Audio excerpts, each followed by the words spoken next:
J Squad. We gotta find now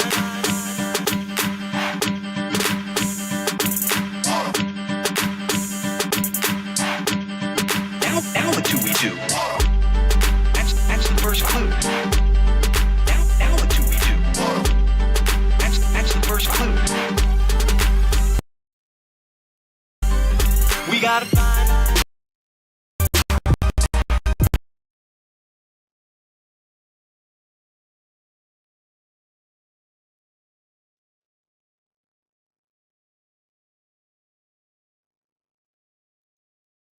that's the first clue. We gotta find that's the first clue. That's the first clue.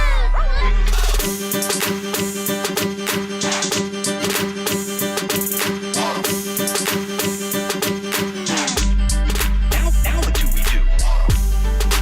That's the first clue. Now what do we do? That's the first clue. We gotta find the program.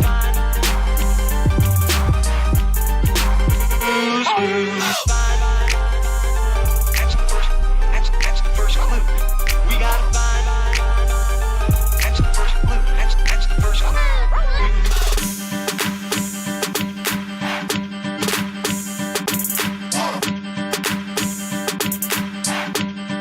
Now what do we do? That's the first clue. Now what do we do? That's the first clue. We gotta find the program.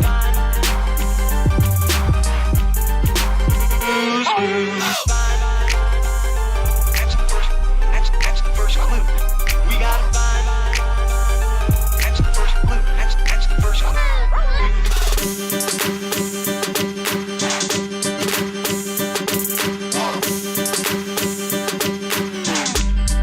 Now what do we do? That's the first clue. Now what do we do? That's the first clue. We gotta find the program.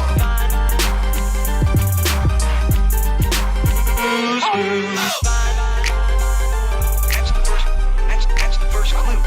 We gotta find that's the first clue. That's the first clue.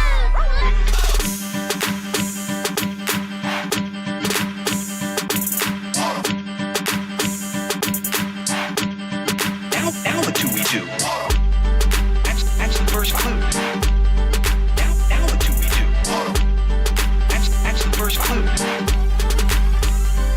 We gotta find the program.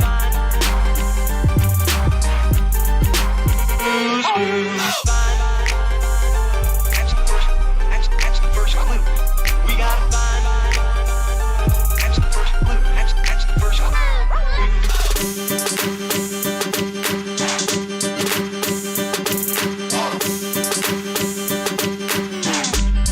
Now what do we do? That's the first clue. Now what do we do? That's the first clue. We gotta find the program.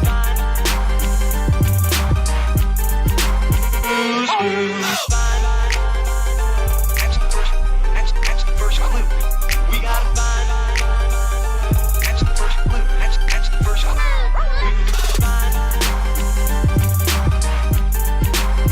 The program.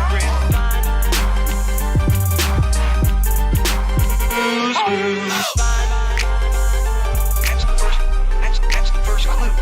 We gotta find that's the first clue. That's the first clue. Yo, what is going on? I just almost spilled the shit out of my tea. How y'all doing tonight, guys? I'm unmuted, Kamoji, thanks. I need you to be more consistent with being there, telling me that I need to be unmuted. So, interesting stuff, interesting days as always. Hey, Reddy, how's it going? Yeah, I'm doing pretty good myself. About to play a little bit of Ark, watch some of these videos. Got a little bit of an interesting lineup, a little bit different, kind of away from the anti-woke stuff. Though we are going to be talking about Tactical Templar, who's in that wheelhouse. There's a couple of videos. I haven't fully kept up with it, and I wish I had, because the guy is just ridiculous. Just absolutely ridiculous. So let's get over to the scenes, though.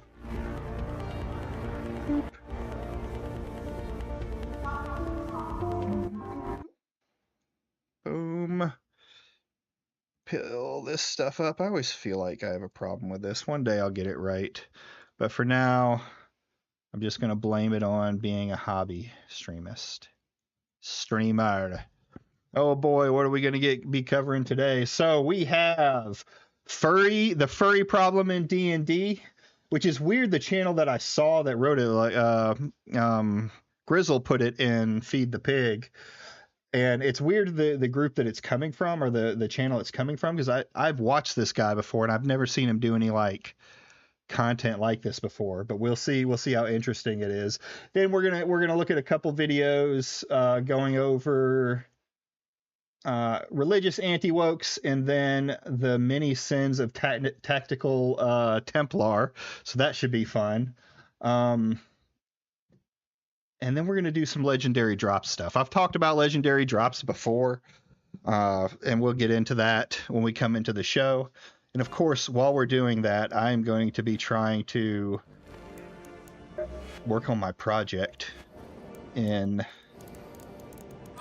Expedition, or in Ark, not Expedition, and get that all taken care of. But let's bring up the first video, which actually I need to go ahead and switch up my where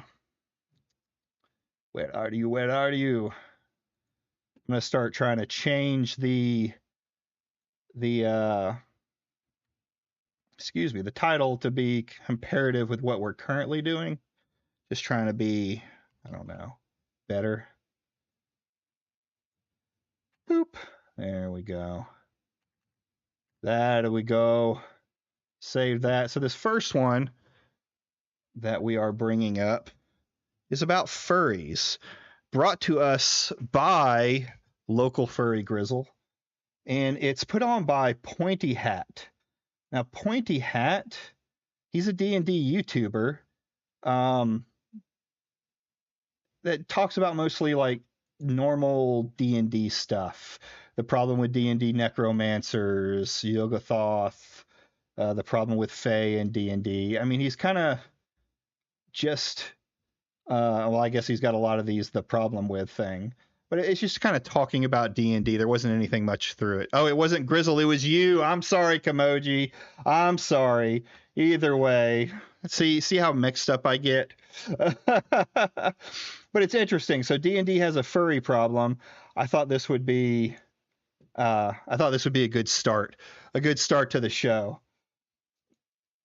Banned at D&D tables the world over, ridiculed and laughed at online, hounded offline at their own cons by mic-wielding men with broccoli hair. These creatures have been persecuted in every possible way. Which creatures? Well, the internet gave them a cruel name, a name that means half-formed, Quasimo furries. No. Furries have been in D&D from its inception, and yet they are simultaneously extremely hated and excluded by the community, with furry stuff remaining at the very top of ban lists for content DMs say no to. I mean, furries have been in just about everything since the beginning, so that's like nothing new. And I don't know that I want to hear more, but there's a lot of reasons why furries are banned from a lot of things. At the table, but also extremely catered to by the designers with an impossibly high amount of options made only for them? Why? What's the story of furries in How did only for them? That's a little weird. Okay. They get added into the game? Why are there like 52 furry options to play with in the game? Is that a good thing or a bad thing? This is already weird to me, because like, just because it's like, I get it, whatever that word is, the animal style humanoids is, I guess, very furry-esque, but I think non-furries like to play different types of characters. Like my buddy who plays a tabaxi one time. Didn't play the tabaxi because he thinks he's a cat person or that he wants to be a cat person. He did it because he thought it would be a cool character concept. That same thing, like I'm actually finishing Baldur's Gate 3 in my off time, and I picked Dragonborn. It's one of my favorite classes to be. I'm not a scaly, right? So a little weird on this one, just to say that all of the animals are furries, when I think it's just really easy to copy and paste humanoid animals. And most importantly, can we change that while satisfying both those that hate these options and those that love them? I'm Antonio D'Amico, this is Pointy Hat, and we're going to attempt just that in this brand new episode of D&D with a Twist, Furry Edition. All the single furries, all the single furries, all the single furries. Now put your paws up. There's this perception that furries are like this new thing in the game. Like in the good old days, only little kids with bowl cuts and 80s fits and like the whitest of dwarven men played the game exclusively. And then 5e happened and suddenly the gates of hell. You should consider disabling your compressor and just lower the volume so that you can talk over stuff naturally. Makes the audio more consistent for viewers. All right, I can do that. Hold on, I'll do it now. I was just trying to be cool, guys. My voice is the most important voice. No, not properties. Filters. Boom. Close. And then turn. Test, test, test. Let's see how this is. Tell me how this is. And like a girl touched a D&D book and furries raided the game and everything is ruined now, which is a totally valid way of seeing things. Definitely very valid and very cool. The main problem with that take though is that it's little dig at the anti-woke there. how do you say not true. It's false. No way. Not this time. For as much as it may hurt some, furries and other cringe fest things have been a part of D&D from the beginning. D&D itself was a cringe fest for most of its history. Enough of a cringe fest for some wackos to believe it should be outlawed because, the devil from the Bible. She's not a Christian! Listen, I would love to do a video on the Satanic Panic, and at this point I will, because we're barreling towards video essay territory on this channel every day, but today is not that day. The main reason why that is not true is because, sorry if this is bad news, D&D has always had furries in it. This is not a 5e thing. It's not even a 3e thing. Want me to prove it? Fine. Tabaxi, which to me are like the poster boy of D&D furries, were added into the game. Wanna guess? First edition of D&D had Tabaxi. Tabaxis are older than... Again, it's this idea that it's an animal person, so it has to be a furry. I mean, sure, people who are furries are going to gravitate to that, but just saying that it's flat out furry, I think is a little disingenuous. And tieflings, they've always been here. They looked like this. I love early D&D art. It's like looking at cave paintings. So, if furries have not been covertly added to D&D in the last 5 minutes while I wasn't looking, why is there such a negative sentiment over them in the community? Well, this is an easy answer. It's because people don't like furries. People haven't liked them for a long time. I wish we kept up that energy for things. I remember when we thought that microtransactions were bad and we were mad at that, and now people are like willingly engaging with gacha slop in the open, like in front of God. That used to get you laughed at out of the room, but it's not as simple, is it? That will be a straw man. It's not that people just don't like furries. And here's when I have to give it to the haters a bit, because I'm a bit in their camp for this one. Furries certainly are not new to D&D, sure, but now we do have so many of them. I had an inkling that there were one too many furries. Yeah, I mean, this comes down to just being, like, it's just... People like choices. People want more choices. People don't pick the kobold necessarily because they want to be a kobold. I'm kind of repeating myself here. They want to be a different thing than a human. Like, I have one friend who still plays a human every single time. Off topic, but Master of TDS seems like the type of therapist that makes you need to see a therapist after visiting. I believe it's Christian therapy. Like, I don't know about conversion, but something along those lines, which is nothing wrong with that. A lot of pastors go through therapy so they can do marriage counseling and things like that. But still in training. I don't know when he's supposed to get his big boy pants, though. species, and then I sat down to He does like to hold on to that thing that I'm a therapist. Like it's gold, like it's some kind of win. I'm like, okay, I know dumb therapists. I've had plenty of terrible therapists back in my day. write this video, and oh my god. So, No, he's a therapist in training according to his webpage.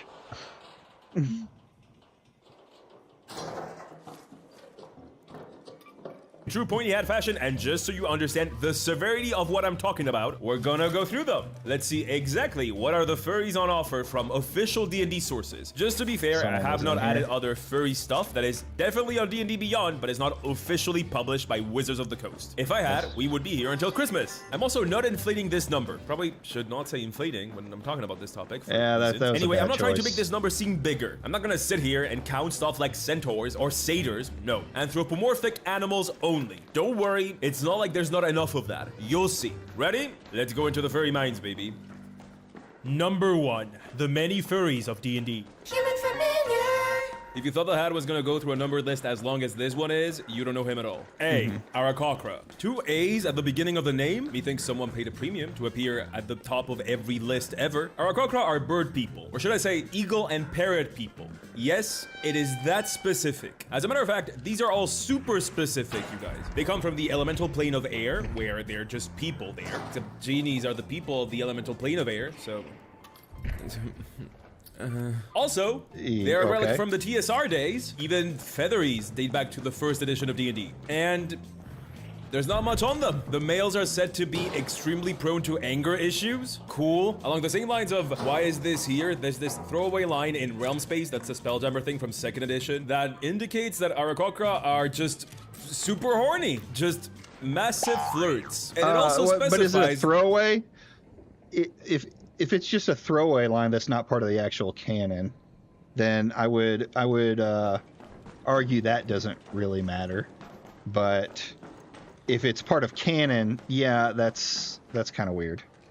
That this happens even if they're married.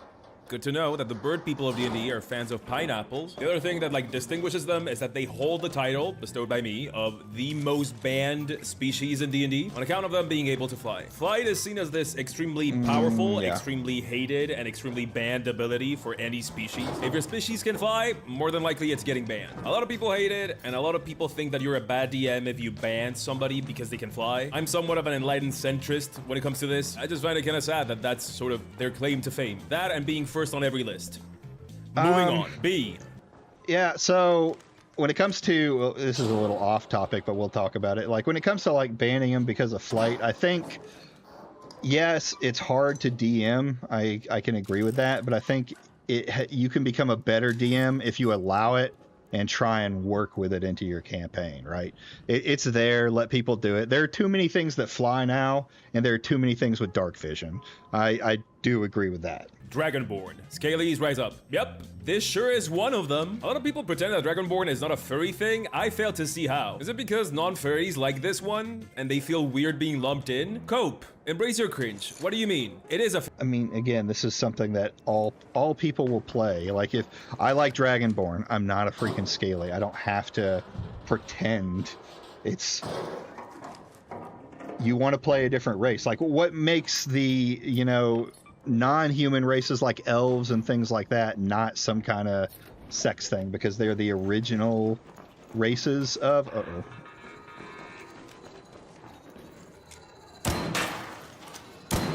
there we go. Furry. Dragonborn by now are a D&D staple. They have become a core species, and they only get more popular with every year. As someone that doesn't vibe with any furry aesthetic, sorry y'all, it's just not for me. I am flabbergasted every time I see numbers concerning Dragonborn. Like when Larian dropped the player statistics for Baldur's Gate 3. The game is called D&D, Dungeons and Dragons, so not a surprise that people might want to play a dragon type character. And Dragonborn passed not just dwarves, not just half-orcs, but tieflings? Dragonborn are the 4th most popular species in that game. What gives? What? My working theory as to why this doesn't work on me is because I lack whatever gene makes children like dinosaurs. I never with those as a kid. And I think that translates into my adult life, just not with this either. A question for the philosophers. I already made like a 1,000-year-old video on Dragonborn. Check it out if you can stand it. I can't. But basically, the gist of them is that they're Vulcans. They're structured in tribes. They care a whole lot about honor. They're collectivists. They care about the needs of the group before the needs of the individual. You get it. They're the proud warrior species. We have like 17 of these. I see Dragonborn as like the furry D&D community's darling. Everyone loves them. And through the years, I've noticed that they've only getting more and more pandering, which good. People like them. This sort of has culminated in 2024, just making them a core species and pushing them even closer towards actual dragon. Like their abilities give them flight, their breath weapon is better, they get tails. Dragonborn fans care about the tails an insane amount. It never fails to astound me as to why this was important, but it was really important to them. Congrats. So yeah, Dragonborn have never felt more dragony and they've never been more popular. Moving on. C. The GIF. The GIF are just humanoid hippos. That's it. See, I've never even seen hippos. the GIF stuff. It is that specific. They're that, and they're a joke on like GIF or GIF. A joke that was published in 2022. Oh boy, I'm not joking. That is a joke that was published in the Spelljammer book in 2022. 2022 GIF or GIF joke. Okay. Anyway, they're weirdly British. Like they have like the British naval uniform, and they have like the whole like so much of their art is like them in British military garb. It feels like halfway through a parody and something that I find very cute. Like to me, I checked with friends, and all these big animals do have British accents. Like if you tell me it's a walrus or it's a rhino or it's an elephant, I'm like, yeah, British. These are all Waiara animals. The other reason why they like military garb though is because they're often mercenaries. They don't really do the whole making choices for themselves. They like following orders and that's it. So they're mercenaries, but not in the chaotic, just every man for themselves vibe, and more in the company of sellswords, very rigidly structured hierarchy vibe. They just like to get ordered around. Kinky. Their other signature thing is being really good at weapons, to the point where every piece of art of them has them carrying a weapon, like a firearm, not like a sword. And their abilities reflect this. Like instinctually, they're good at weapons. Firearms specifically. Aren't there like howl people in D&D as well? Owl people? Is that what you mean? So in I don't know about mainstream D&D. Owl bears. Yeah, there's owl bears. Well, if you're like the campaign that I'm playing, which is not mainstream D&D, it's Evantris, Legends of Evantris, which is a YouTube channel that's become almost as big as Matt Mercer and them. They've blown up recently. They have an owl person, but they also have a wolf person. So I get a strong feeling that some of Evantris and Chill are furries, because one of the races is literally just a wolf.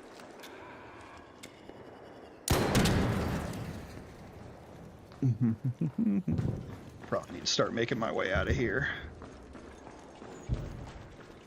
Boom, boom, boom, boom, boom. Always felt weird for like a big hunkering thing to be good at like dexterity aiming weapons, but sure. I generally never like when like abilities push you to a very specific build, even just martial build. But let's be honest here, how many times are these guys seeing play? You're just gonna play them once in a Spelljammer one-shot, unless you're really into hippos. All in all, despite them being like so situational, which is a weird thing to say for a species, I quite like these guys. They have this chill vibe to them that I really vibe with. I'm saying vibe a lot. And they have this treasure planet Don't say vibe. They have this treasure planet thing going on that I really enjoy. Anything that reminds me of treasure planet, I'm down. So let's talk about something that doesn't remind me of that. Not even a little bit. Number D.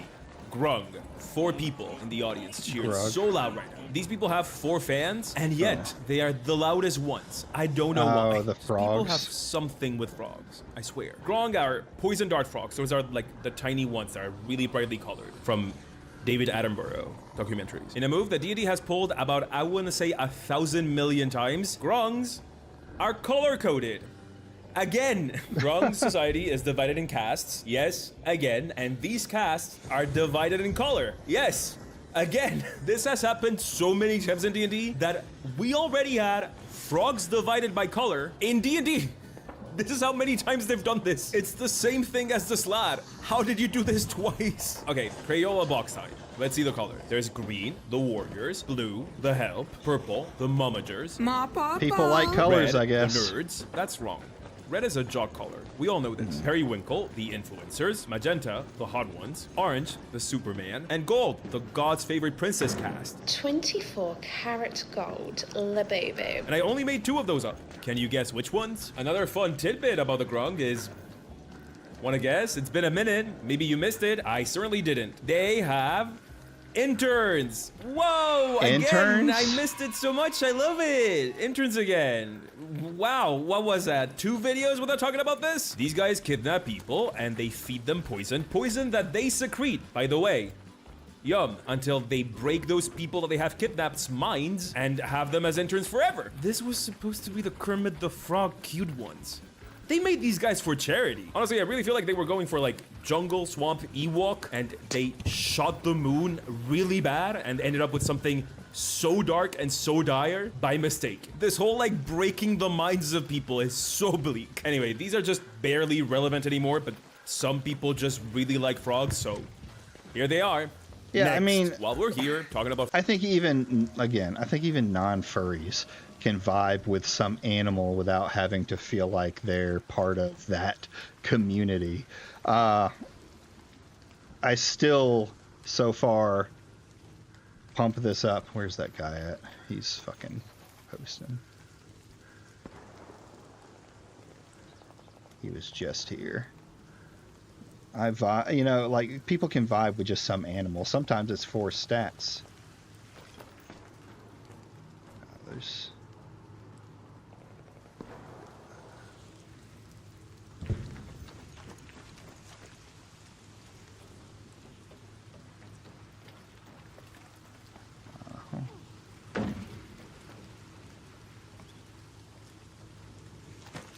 I think I see why.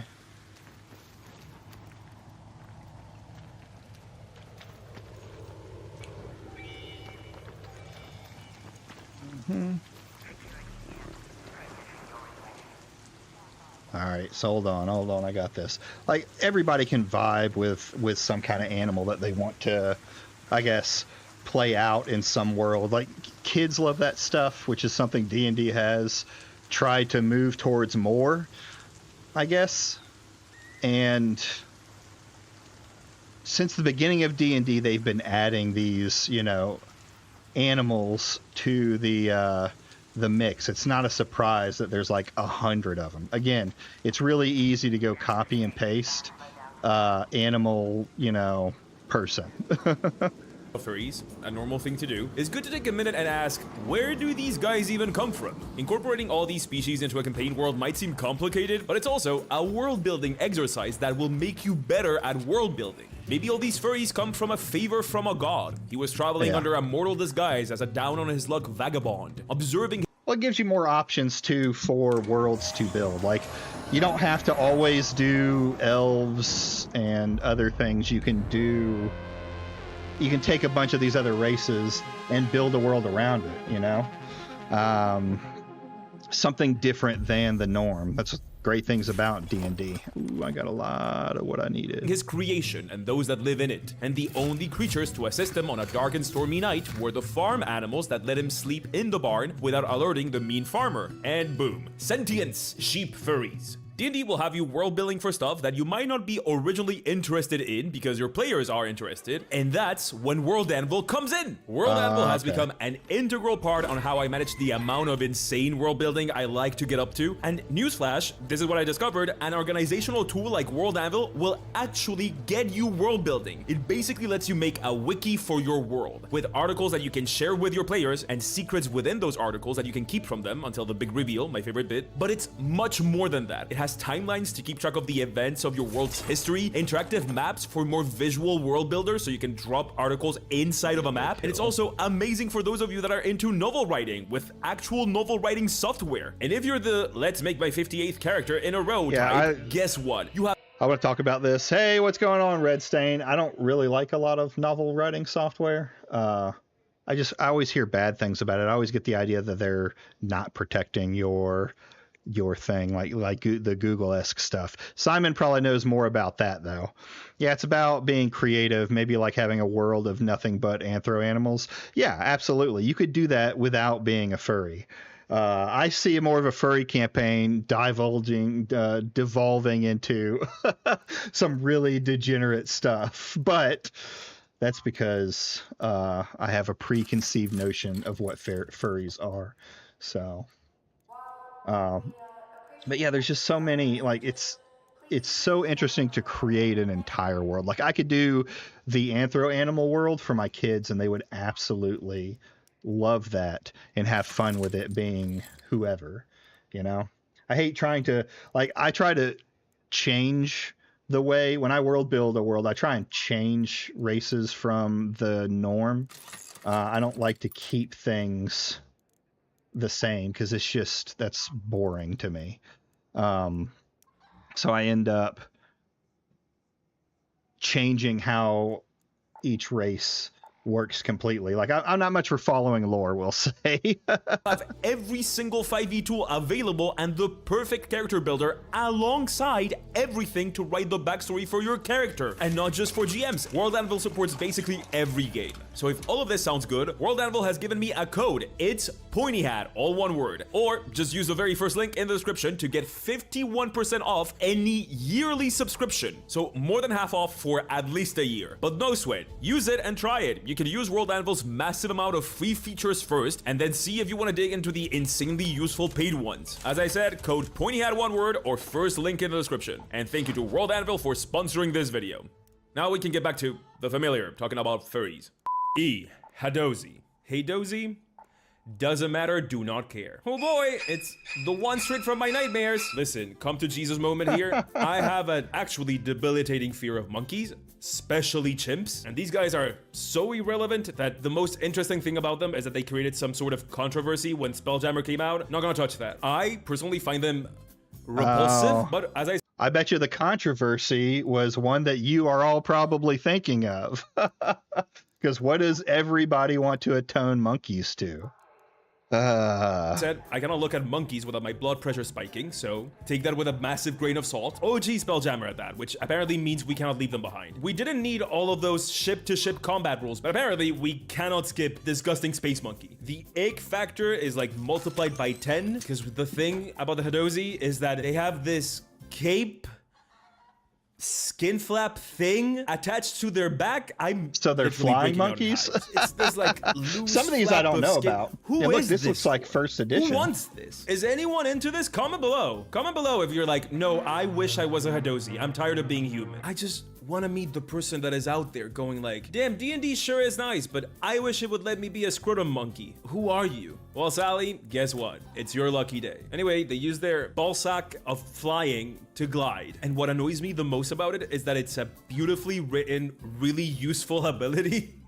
I hate it. It just basically makes it so you don't take fall damage and you advance a very long distance if you fall from high enough. It's a really well-written ability. You should go check it out. It's a shame it's attached to this. Moving on. F. Herringon. Alright, much more my speed. Little bunnies. Cracked out hares. I love both. Very much a newcomer to D&D. These guys showed up alongside Wild Beyond the Witchlight, which is often referred to as the best 5e adventure. It's either this or Strahd. People remain divided. And because they're so new, they don't have much of a deal, to be honest. They like to run. They literally are just rabbit people. That's kind of it. There's a line about embodying the spirit of freedom and travel. This means nothing, but it does translate to abilities kind of somewhat. They're really good at dexterity saving throws.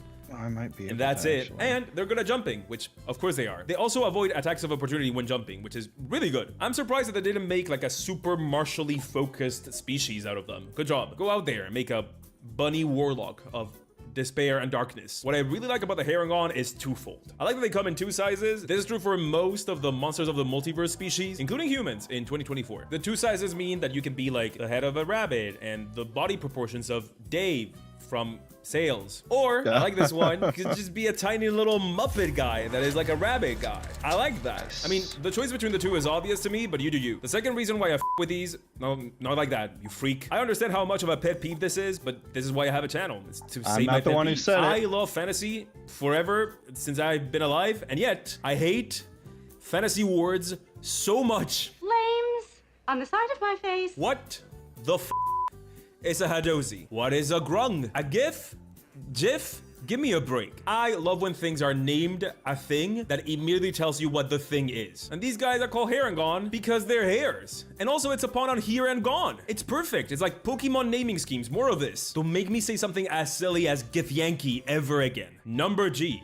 Kenku. Everyone's favorite. Guys mad about names. This is our second bird on the list. Yes, we needed to. We need to be specific. Kenku are humanoid crows.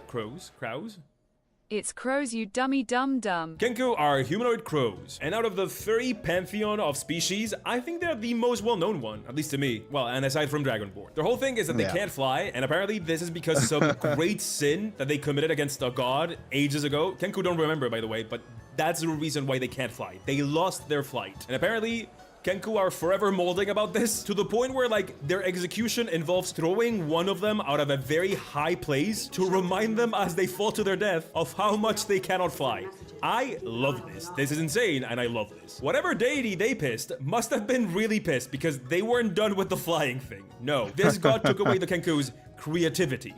Like, in general. This is why their second trait that you probably know them for is here. Their mimicry. Kenkus cannot create even language. They can only regurgitate what others do, even speech. Which means that if you're playing a Kenku, you can only talk with segments of phrases that other people have said. Cursed by God to be AI. What insane. a weird, amazing, but insane. All this lore, by the way, 5e original. Kenkus have been around since 1981, but all this mimicry, no flying, all of this like beautiful, intricate, god petty thing. 5e original, pretty. It feels like when it comes to like the Kinkaku, blah, blah, blah, that they put more thought into it than just bunny rabbit man jump. So, but they've been around for a while, so. Cool. 5e haters will find a way to be mad about this, unless I'm wrong, but I'm pretty sure I'm right. I just think it's neat that like the latest edition gave everything that these guys are memorable for. Real talk here, playing Kenku sounds fun, and also like actual torture past like one shot of a session. Like the mimicry aspect sounds fun until it doesn't, and I feel like it doesn't very fast. To me, it becomes very tedious very quick, but I have seen some people really enjoy them, so. And also, the newest books let you just talk in common, but come on, are you gonna rob them of the thing that makes them them? Okay, how many next? Wait, we're not halfway done? No, absolutely not. Lightning round, let's go. Kobold, Dragonborn but small. Yeah, how long have kobolds have been around since the beginning, though, too?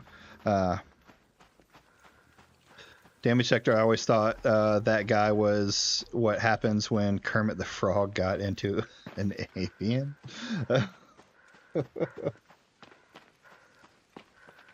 Yeah, kobolds have been around forever, and I feel like D&D players have wanted to play kobolds forever. It's just that thing, like, it's Dungeons and Dragons. People like dragons. People want to play dragons. I like the dog noses though. I like the art with dog noses, and I hate when they take away the dog noses. Stop. J, Leonin, Lion People. Insane that Tabaxi was here, and they had to add this in. Also Magic the Gathering stuff. K, Lizard Folk. Guess. L, Lokata. Fun word to say. Lokata. It's fish people. Fishel. Nope. Leave it in. Content. M, Loxodon. Who knows? Elephant people. Also, yes, we needed this as a separate one from GIF. N, Minotaur. Oh, could have been M, Minotaur. Well, anyway, guess what this one is about. This is a little bit silly. Like, you can't tell me you don't know the history behind Minotaurs, and it's just being one of the D&D monsters. That's another thing that like people want to be, is the monsters in the game. If it's not for an evil campaign, it's because they want to play something different than the base. Yep, you did it. Good job. Oh, owling. Oh, there's an owling. There you go. Things that keep me going. Also, yes, apparently we needed Arakokra and this. They needed to be separate species. P, Tabaxi, the OG, the poster boy. No one can take the furry crown out of the cat boys. And finally, Q, Turtle. Guess. Again. And that's it.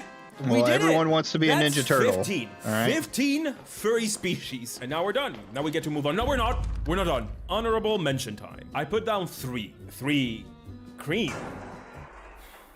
I can't make fun of the gift and then do this. Honestly, I don't know if humanoid bugs are a stretch. Like, I don't think that furries are down for that, but they are animals. And I've seen what you freaks do to Hornet, so I'm putting them here. Real talk, I love bugs so much. I wish these were different because it's not hitting what I want it to hit, but they're here. Also in the honorable mentions, Yuan-Ti, just because I think it's funny. Every Yuan-Ti is a furry except for the ones you can play. It's like the anti-furry species. No Sneeple for us. With the But dog monsters are very face, much I like to think of the kobolds as sort of that synopsis mammals like reptiles. Yeah, that's a good way to put it. Ooh.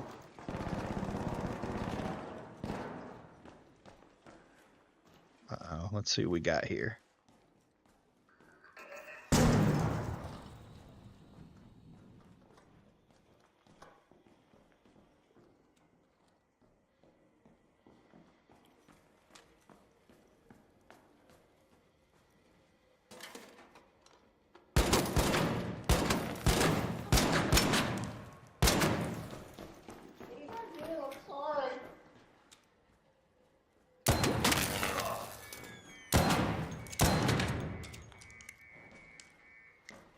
We'll let him go. But anyway, I mean, like, there's a couple of these in here that are just, well, they're D&D monsters.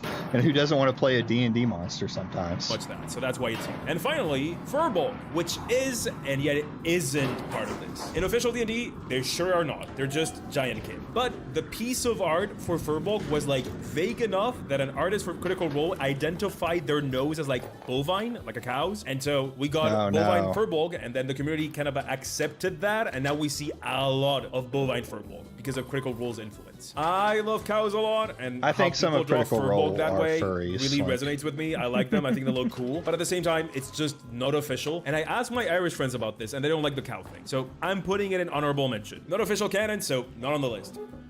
Okay, now I'm done. So, 15, 18 with honorable mentions. Let me drive the point home for you. There are roughly 40 playable species in official licensed D&D material. That's nearly half of them being anthropomorphic animals. Nearly 50%, 38% at the absolutely very least in the most conservative estimate. That's a wild percentage. Let's discuss. Number 2, the furry problem. Controversial title. Before we go off on our merry way fixing whatever, we must ask ourselves, is this a problem? Why is this a problem? Well, unfortunately, I'm quite plugged into the D&D community, F in chat for me, which means I have a good idea of the different arguments. So let's look at them. The first argument is that that's just too many. And I don't think that's true, necessarily. This is not a zero-sum game. There's not like a set number of species. I agree that 50% is an insanely high percentage, but that just means that furries are distributed commonly, not that we have reached furry critical mass. Having more furries doesn't mean having less species. The second argument is meaner, and it's that furries have no place in the game. You have no place around these parts. DeviantArt Sparkle Dog. The counter argument to this one is says who. As I've said, stuff like Kenku, Tabaxi, Arakokra, those have been part of the game since the game has been a game. Humanoid animals are basically the earliest form of fantasy. We have seen them in every culture the world over. They might not belong in your game, that's okay, but in the game, that's quite a claim. You're gonna have to back that assertion up with some actual facts and logic that don't care about my feelings. The third one, see, this is the sneaky one that I actually agree with, is that this leads to an absolutely dreadful user experience for people that are just not into this. I have nothing against furries, no matter how many death threats I get from the dragon ones for not liking dragons, but as someone that is not particularly taken by the furry aesthetic and doesn't build characters around it, this amount of species is an insane amount of entries I have to scroll past to decide on species for every NPC I make, or like the 2 times a year I make a character to play. Look, I'm just gonna call it what it is. It's bloat. And here's the thing, I don't even think it's good for the people that like this. Aha! You thought this analysis will just be from one perspective. Guess again. Number 3, the counter argument. Player fantasy from a furry's point of view. So I've been ever so subtly complaining about how needlessly specific these species get. I mean, I can agree with there being too many species, but I guess it depends on what you want to be in the game. But like saying that it's a furry thing, just because they're anthropomorphic, I think is a long, it's at least reaching a little bit. Subtle, you probably haven't noticed. But here's the thing, the player fantasy that these are trying to fill don't just need this level of specificity. Oh no, they need more specificity. I look at Leonin and I'm flabbergasted that these made it through when tabaxi are already in and so established. Why can't Leonin just be flavored tabaxi? But I bet there's plenty of people out there that would like a specific species for tigers. And isn't it absolutely wild that there's no dog species? And even if there was, people would want a wolf one and then a fox one. You know how furries get about foxes? The player fantasy here is hyper specificity. It's customizability. It's making your specific humanoid animal. So, what do? What is on offer is a bloated mess for people that don't care about it, and it also doesn't cater to the people that do want it. We have to please two types of audiences with diametrically opposed needs. The current arrangement pleases neither the furries nor the skinnies. It seems like we have our work cut out for us. So, let's get to it. Number 4. 1. To rule them all. When I've tackled things like this in the past, I've always set it back to stuff established in D&D lore, and I think it has never been more important to do so than here. How many races were in the original D&D? Well, I know we had elf, dwarf, human. They're saying tabaxi, but I don't think that was that was like the original ones. Human, elf, dwarf. Well, now I'm gonna have to look. Let me get out of here, and then we'll go look and see. I don't remember exactly, because version 1 is a little strange, because there's spells that are specific to the sexes, like the women can use a spell to tantalize men. I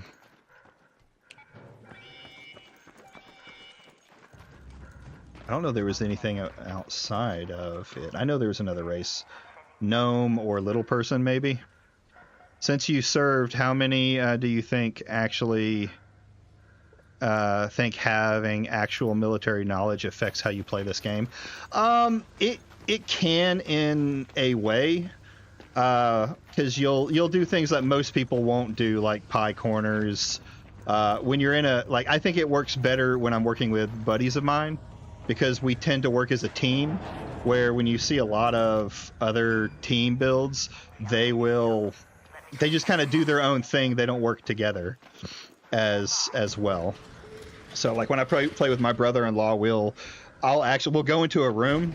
Like I went into a room with him the other day, and I knelt down in front of the door. It was a key room. I knelt down in front of the door and held security while he went through and searched.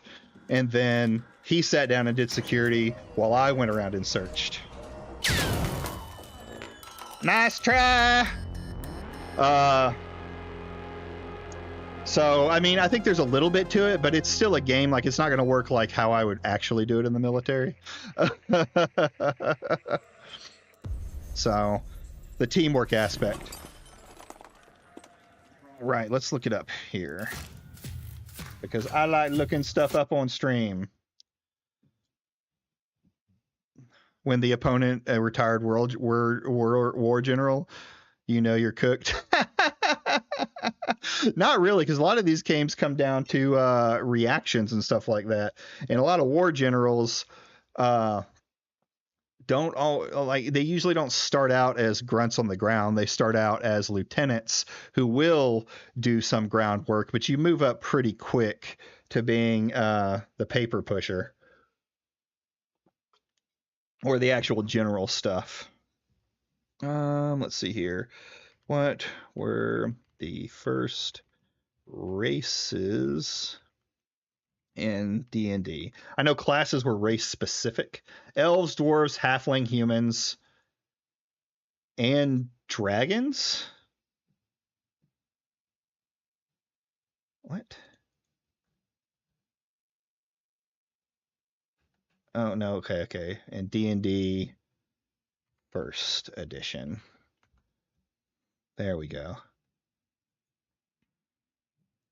Okay. It's funny, too, because they talk about D&D. The race was foundational to the game and has evolved over the years, with each race having unique traits and abilities. So, the first races... It looks like for first edition were dwarves, elves, halflings, humans, gnomes, half orcs, half elves, and tieflings. That I didn't know. I thought tieflings came later. Which races were the first to exist? Oh, that's D&D lore. I don't give a fuck about no lore. The lore is whatever I make it to be. So yeah. And half elves are gone now. Half orcs are gone now for full orcs. Gnomes and halflings and humans are all still there. And then tieflings. And now dragonborn. So it legit saddens me that so many tables ban furry stuff. A bloated mess for people that don't care about it, and it also doesn't cater to the people that do want it. We have to please two types of audiences with diametrically opposed needs. The current arrangement pleases neither the furries nor the skinnies. It seems like we have our work cut out for us. So, let's get to it. Number 4. 1. To rule them all. When I've tackled things like this in the past, I've always set it back to stuff established in D&D lore, and I think it has never been more important to do so than here. It legit saddens me that so many tables ban furry stuff, and I think some tables might do so less if we tie it back to the history of the game. So let's start there. I found 3 promising avenues of furry research. The first one has already been talked about on this channel and on this video before. Our Lord and Savior, the Cat Lord. This guy is so cool that even I, as certified dog enjoyer, love him. The Cat Lord is ancient D&D lore, but it has recently resurfaced in the year of our Lord 2025 in the form of the Animal Lords. Comeback of the century. Animal Lords have been added to the new 5e monster manual, but they are ancient lore. They are celestials that look out for the interests of specific animals, basically the gods of said animals. They come from the Beastlands, which makes them even more interesting for our purposes, and they sure have the specificity we need. We know of salmon Animal Lords. Salmon! That's specific. Okay, fine. This was just an excuse to show the drawing I made for the Monster Manual video again. Look at him, my baby. The second one is small but interesting. At the very beginning of the 2024 update to the 5e core books, there was a player option that almost became a PHB core species, the Ardling. Wizards of the Coast put these up for feedback, and people didn't like it. And so the Ardling were dropped immediately like a ton of bricks. There was, however, in that survey, one friend who isn't going to make it, and that is the Ardling. See, it's totally worth it to have encyclopedic, borderline photographic knowledge of all this stuff. I can pull up obscure well, interviews at least to you prove my do, point. because I need See, it. it was useful, Mom. Real talk, the reason why the Ardling failed so miserably is that they were introduced at the wrong place and at the wrong time. The furry contingent doesn't want this, because Ardlings were like Egyptian gods. Aesthetically, it was like literally just the head of an animal on a fully human body. Furries want the whole fantasy. Remember the thing about Dragonborn tales? Yeah, Ardlings were just not gonna cut it for them. And the rest of the people that are not furries did not want this as the celestial option at all, myself included. But I still believe there was something there. The third avenue is much more obscure, but much more connected to lore than Ardlings. There's this thing called a Henge Yokai. They've been in D&D since AD&D, and they last showed up in 4th edition, so they have history. The reason they are not in 5e yet, I suspect, is because they are very much tied to the setting of Karator, also known as the Land of Discourse. And I'm not touching that at all. Anyway, a Henge Yokai is complicated. They are often described as literally animals. They were fae in 4e, and they have yokai in the name, which can be translated about like 7 different ways. For our purposes though, what you gotta understand is that they were just furries. They are animalistic humanoids, and very specific animals at that. There were carp Henge Yokai, mantis Henge Yokai, puppy dog Henge Yokai, kitty cat Henge Yokai, the works. And their thing was shapeshifting. They could go from anthropomorphic animal form, furry, to completely animal form, to straight up human. Okay, do you see it? A pattern is emerging. We can coalesce all of these into one. We have found the lore-friendly key to our riddle. Let's go. We think guardian angels are the purview of people, but nothing could be further from the truth. Beasts. I mean, this is definitely a more interesting concept. You got learning about furries, I see. That's right, Vincent. I mean, this is a more interesting concept where it's like you bottle it all into one, but obviously you can use rules that are already there to establish more of it. Some people may think it's more watered down, but I don't know. Let's see how he describes it. Have their celestial defenders, and the lords of animals are perhaps even more zealous in their protection than those that watch over people. So zealous are they in their guardianship that the animal lords are not above requesting help to keep those under their care safe. But the will of man is fickle and changing, and so the lords of beasts created people of their own to assist them in their stewardship. That's how the animal folk were born. The lords realized that it was often people and not nature that endangered the existence of the animals they were sworn to protect. And so, they made people of their own to advocate for their brethren and rise up to defend them. The animal folk are people like any other. They create societies, enclaves, civilization, but civilization tailored to the needs of folk and beast alike. They're free to lead their lives however they desire, except for the ingrained duty bestowed upon them to always protect their beastly siblings. This impulse to protect supersedes every other want or need. Able to shapeshift and blend in both the world of man and the world of beast, the animal folk are the eyes, ears, but also the hand of the animal lords in the mortal planes. Just like no two animal lords are the same, no two animal folk are alike. Although patterns do emerge, beekin and antkin build impossibly large structures, raising their children communally into a bustling hive that rivals the grandest cities of man. Beacon and antkin build impossibly large structures, raising their children communally into a bustling hive that rivals the grandest cities of man. The ever-moving migrating whalekin are often storytellers, sharing what they learned of their travels through song, and the gentle and strong aurochkin often— So I wonder if he's going to go over mechanics of this, because, I mean, I see what he's saying, but he's also describing different races in it. So is it going to be like one area? Are they going to do it like elves, where you have different types, high elves, you know, drow, things like that? I think that's where he's going for. But like, how do you do every single animal that way? find themselves as wealthy merchants and traders, carrying their whole stores up on their backs, as busy as any member of the animal folk might be with their own goals and dreams. They'll never be too busy to not turn a helping hand to their bestial siblings. It's the covenant between the animal folk and their lords. What about that? One single species that encompasses all options. It declutters the insane bloat of species for people that are just not into this, but the people that are into it get exactly what they want because it works with a point system. Select the exact traits you would like your animal folk to have, and presto, you have your exact animal that plays like that animal. You want to play a bat? Pick dark vision and flight. You want to play a whale? Pick carrying capacity and all the swimming abilities. And for those of you that care about lore and precedent in D&D, this is 100% both a blend and a continuation of existing canon, with animal lords, with artlings, and with the Henge yokai, and their whole shifting ability. But, all this homebrewing, all this DMing, when am I gonna put my money where my non-existent mouth is? Well, at PAX Unplugged, where I'll be DMing live for the very first time. It's just a 2-hour adventure. It's completely I think I'm begging to understand lore sometimes is complicated when it is not consistent.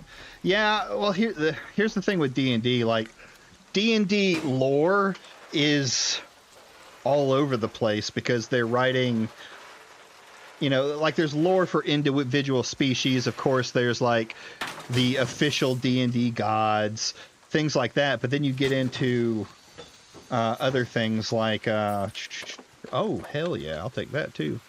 Boop. What am I trying to think of? You know, you start to get into like each official D&D world is also got its own lore and things like that. It's really hard to break down D&D's lore as anything officially being canon. It's like a canon in what world? Homebrew adopted into the game. That's a lot of times that's where this stuff comes from, is homebrew adopted into the game. There we go. There we go. Cool. This salvage electrical components. Yeah, I'll take that. So, all in all, free for anyone with a ticket to the convention. Cool. Yeah, I don't think it's a furry problem. Like, he used furries obviously because it's very controversial, but it's more of a lore all over the place problem. More and more monsters and things like that. Like even a couple of his choices, like the Minotaur, like really you're trying to call the Minotaur a furry when it's really just history, a mythological being that's been around. Yes, people would like to play that mythological being. Yes, a cow furry would probably like to play a minotaur, but it's not the same thing as the cow person they mentioned, or the person that the group that might have been a cow person. Yeah, I was thinking that lore misunderstanding of beastmen. Yeah. So it's a difficult subject to get into with it. So, I mean, okay, video, I think...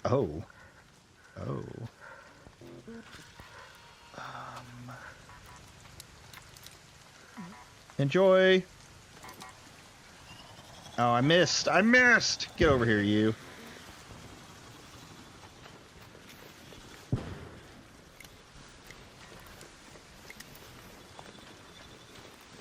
Where is he? I don't need to chase him too much. I don't want to chase him too much and get caught up in something. Let's keep moving.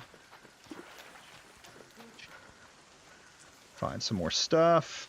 So yeah, that is our first video. Let me get somewhere to hide, and then we can update it to the next one.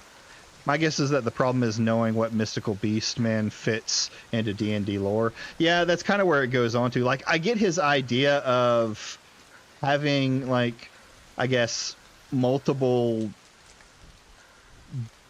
abilities that you can pull from, but that starts to get, like, very complicated and just sounds like kind of like a little bit of a nightmare for a DM trying to figure out all of that all of that information. Like, what does this mean? Like, how many animal points are we going to get to be enough to satisfy people who want to be animals?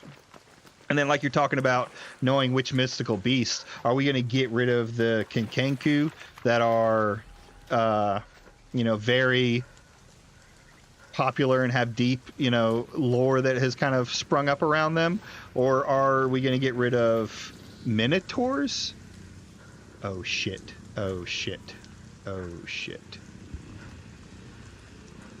Yeah. Like, what are you going to do?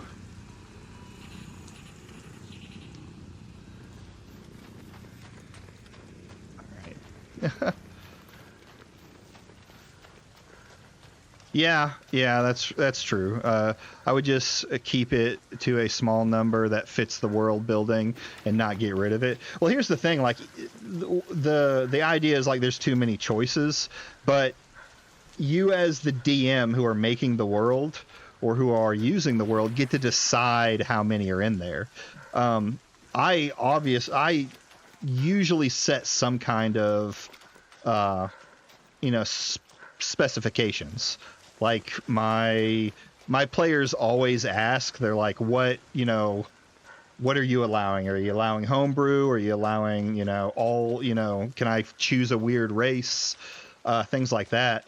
And then I'll sit down and, like, talk with the person, and usually I can definitely get into the world building. I think that's kind of an important part of DMing, is taking what your players want to do and adding it into your lore. But it's not like you're going to have to play 500 races in D&D, right? That's like saying, like, 3.5 had, like, a shit ton of books with hundreds and thousands of spells. Well, there's too many spells. Well, yeah, there is. But if I'm going to have my players use, like, I want to use spells out of this book, I'm like, all right, what spells are you specifically looking for as your character levels up, right? You get to decide. The thing about D&D is you get to decide how widespread it is, how much is actually there. Ooh, hi, bud.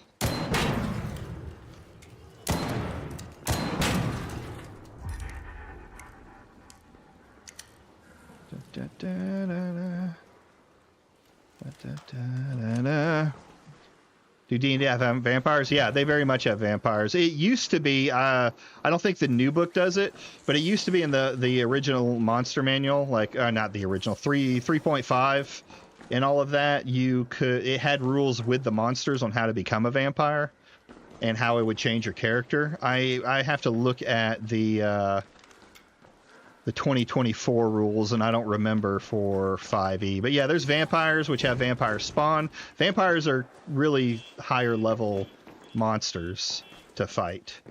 And you can have all sorts of different vampires. There was a thing that they used to do where they were just kind of like every vampire. There was like additional race vampires that I remember, but it's like, what's the point when you can just add it to it? Yeah, werewolves are a thing too. Absolutely. You can catch lycanthropy and turn into a werewolf. In fact, you want to talk about like furry stuff, there's a were animal for just about every kind of animal. You have were cats, were tigers, were bears, were hogs, were rats. So there's a multitude of species that are were animals. If you can think of, oh shit! If you can think of a monster, it's probably in DND. So,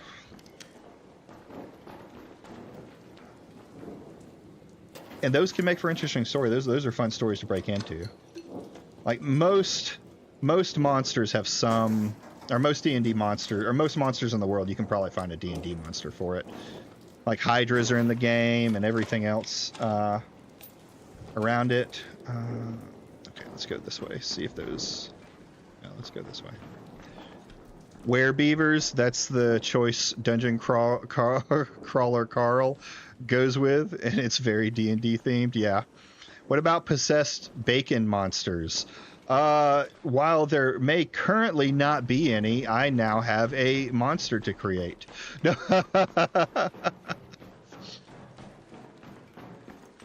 Let's see. I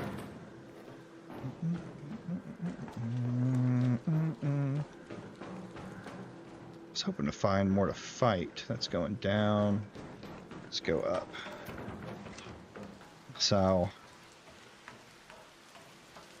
in fact, monsters that are around, like the normal monsters, there's variants of all of them too. Thick cut gets double HP. Oh man, I would TPK your character in a heartbeat. Damaged. All right, we're gonna. Oh, someone put the bridge down. Yeah. Okay.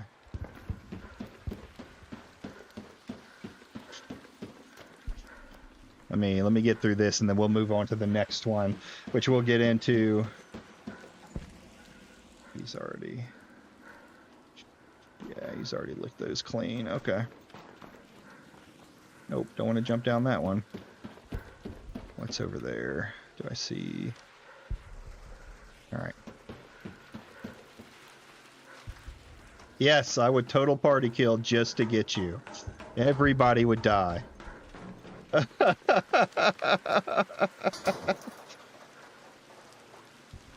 And it would be a werehog. Alright. Where are all the monsters? There's one. Hey, you. Come here. That's right. That's right. Come here. Come here. Where the fuck are you going? Where the fuck are you going?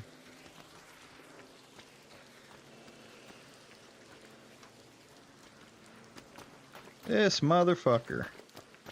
There he is. Hey. Wow, I suck.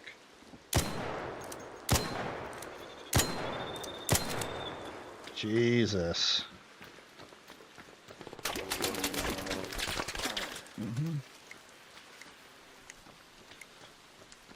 You have to call the AoE attack the damage sector. You are about to be damage sectored. Wow, why am I? Thank you. I one-shotted him. Oh, did it freaking fall down there? Son of a bitch. Son of a bitch. I consider myself 50% a furry. But I would never do a fursuit thing. Too much time and effort for the money. Yeah, I get it, I suppose. Glad to see the game has the same hit reg issue as the finals. Yep. Oh, shit, big boy.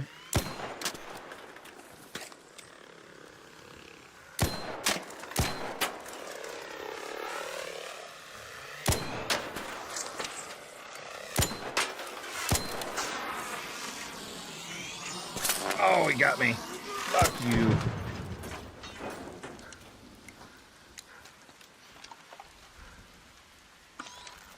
Do or do not, there is no try.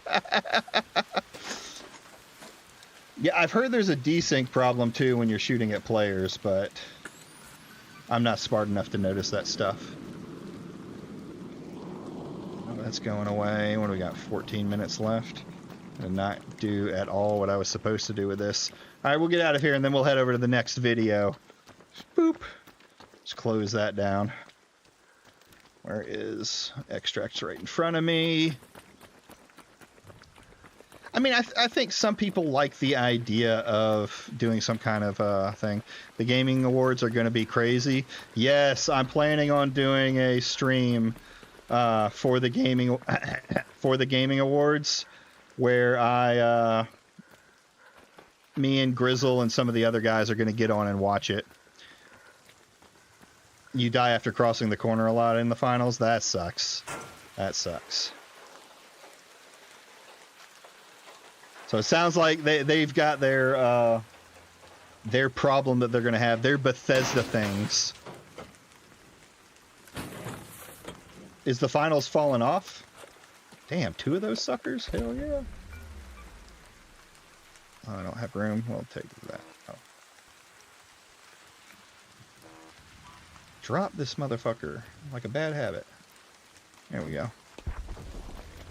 Alright. Where am I? Let's get out of here. The servers are doing good. The finals, like, I'm just not into the normal FPS. This I like. This gives me, like, tension the entire time I'm playing. Let me look and make sure I'm not running towards a dead one. Okay. Close to dead. Close to dead. Oh, here.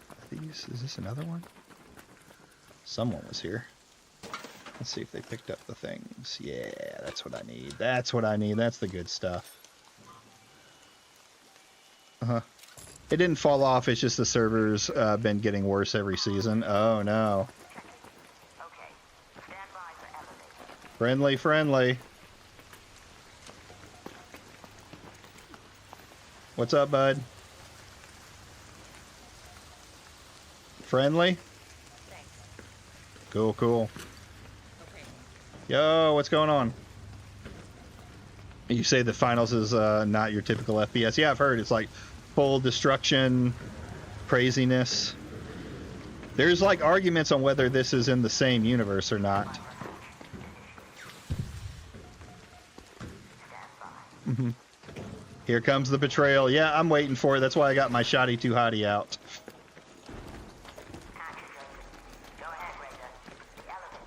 Hit the button. I got your back.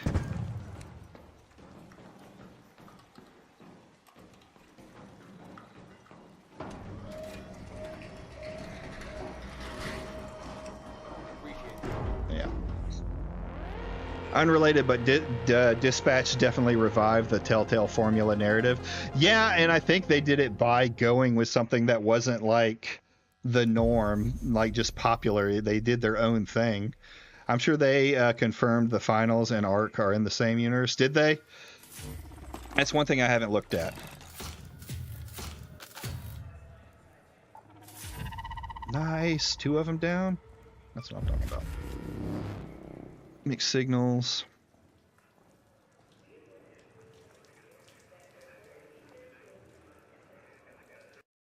Yeah, if it's got all the superheroes in it, Vince, that's the one that it is. Oh, yeah, that's right. You can see some sponsors from it in the... Yeah,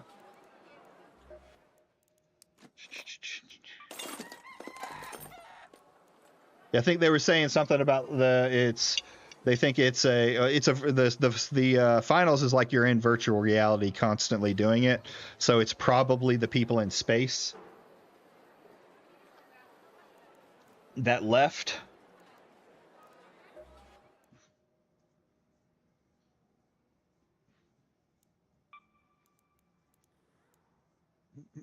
I mean, no one understands Vincent, but Vincent. So, next on the list, before we watch the video, which is, it's actually a pretty short video on Tactical Templar. If you haven't been looking at Tactical Templar, am I streaming in 720p? I shouldn't be. I should be streaming in 4K. I probably can't change it now.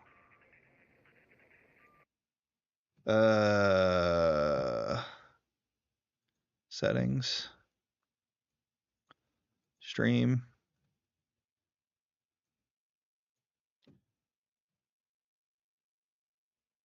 Only goes to 720p. What do you mean? You can stream higher than 720. Oh, you're saying it is. Hold on. Let me see here. 6,000 kilobytes recording. Highest quality, past full resolution. Oh, it's this one then that you're talking about. Video. It is by 720. Why is it at 720? Well, that's gay. And I can't change it. All right, I'm gonna have to look at that when I get off stream. I'm saying YouTube only goes to 720 for your stream? Yeah. I got what you were saying. I see now it is running at 720. I don't know why it's running at 720. I'm just gonna I'm not gonna stream through Streamlabs anymore. I'm gonna stream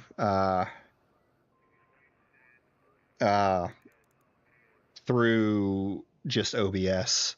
I might not multi-stream anymore because I'm having no problems this stream so far, where last stream when I had Twitch up, I was having a lot of problems, I feel like. I've been trying OBS. OBS works great, Vincent. I enjoy it. It's easy. Spoilers. So we'll go ahead and watch this one. This is Anti-Woke Religious Gamers Are Unintentionally Hilarious by Otterly Noah. Absolutely hilarious situation that needs as many eyes on it as possible. So how many of you have seen anything going on with the creator, Tactical Templar? He's one of those right-wing super Christian guys. He only makes videos on people like Hassan or JD Vance. I mean, we all know the type, the quartering types. Well, recently, he's been absolutely engulfed in controversy right now, as it turns out, despite coming across as this Sigma alpha male, everyone else is always wrong type of mindset, the guy turned out to be an absolute lolcow with some of the absolute worst takes I have ever seen online. Mm-hmm. So for the purpose of this video, I figured I'd just go through some of the highlights of this guy's career, and together, that's what I'm going to do. I had it set up for Streamlabs for something else. I was trying to test out other things. I'll get that turned off tonight, and so it won't be a thing come around next time. We can all just collectively point and laugh. But before we get into that, make sure to subscribe so that I can feed my starving family. So like I said, this guy is all over the place right now, and it's just hilarious to make fun of him. The dude is genuinely a moron. Let's start off with some of the interesting content that he's made on his channel. A tweet by Nick Andros highlights such hood classics as Twitch. Oh, okay. That was the wrong video. Why did it do that video instead of this video? Okay.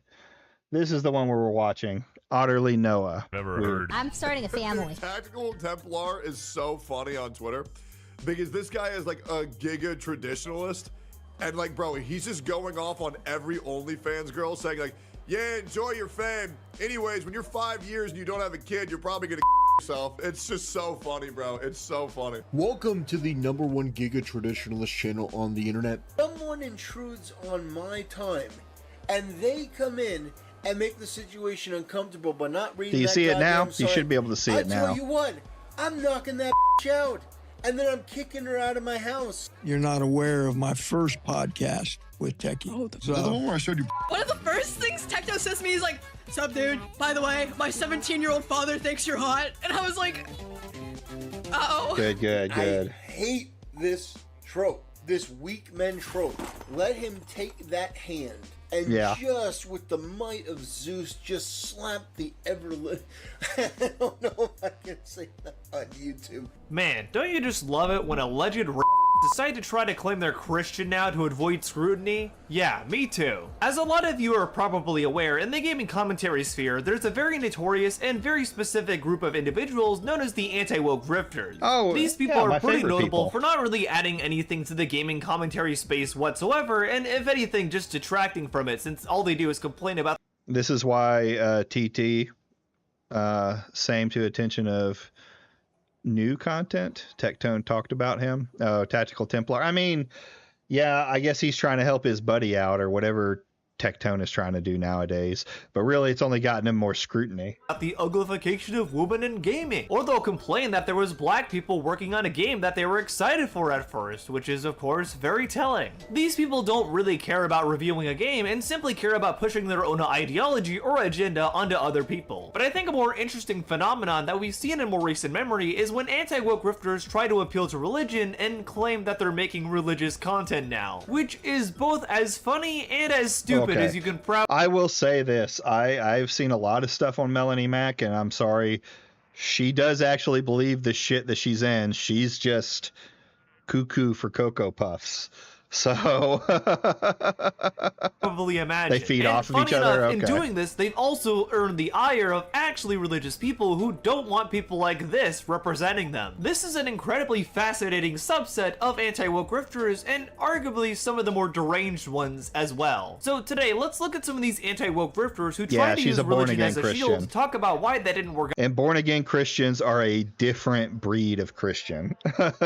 out for them at all, and also talk about why they earn the ire of actually religious people. To start, let's look at the bold abuser whose dad single-handedly started causing the military to look more at sexual assault cases, that being Tectone. In order to fully understand Tectone and why he went down this path to begin with, it's really worth looking at his entire. Yeah, that's kind of a thing. Like I was raised, well, I was kind of raised in and out of the church, but for the last 15 years or so, it was Southern Baptist.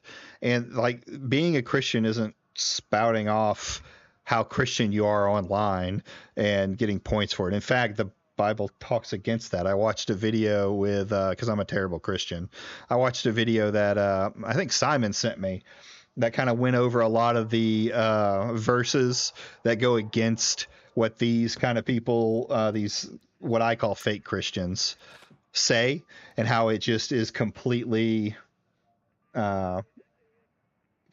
shows how disingenuous or unknowledgeable they are about their religion. Entire career as a content creator and how he got to the place he's probably currently at. because Tectone started off as a Twitch live streamer who mostly streamed Genshin Impact and many different gacha games such as that, and also apparently gambled most of his revenue away just on that game.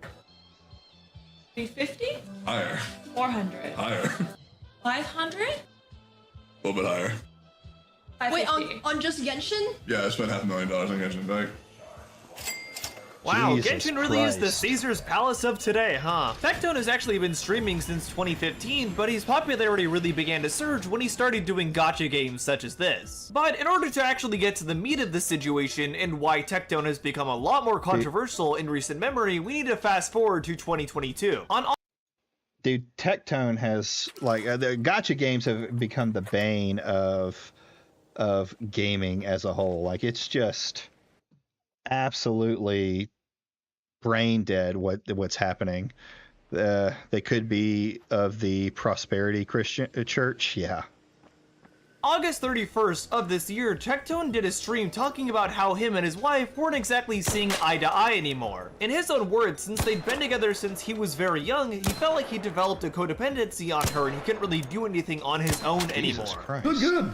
I've been losing weight. Do I look different than when I first started Camp Canoe? Because I'm bald. Abusive relationship. That's why I'm leaving. Okay, I don't like this joke anymore. I don't like this joke. Frig, I'll give you a hug.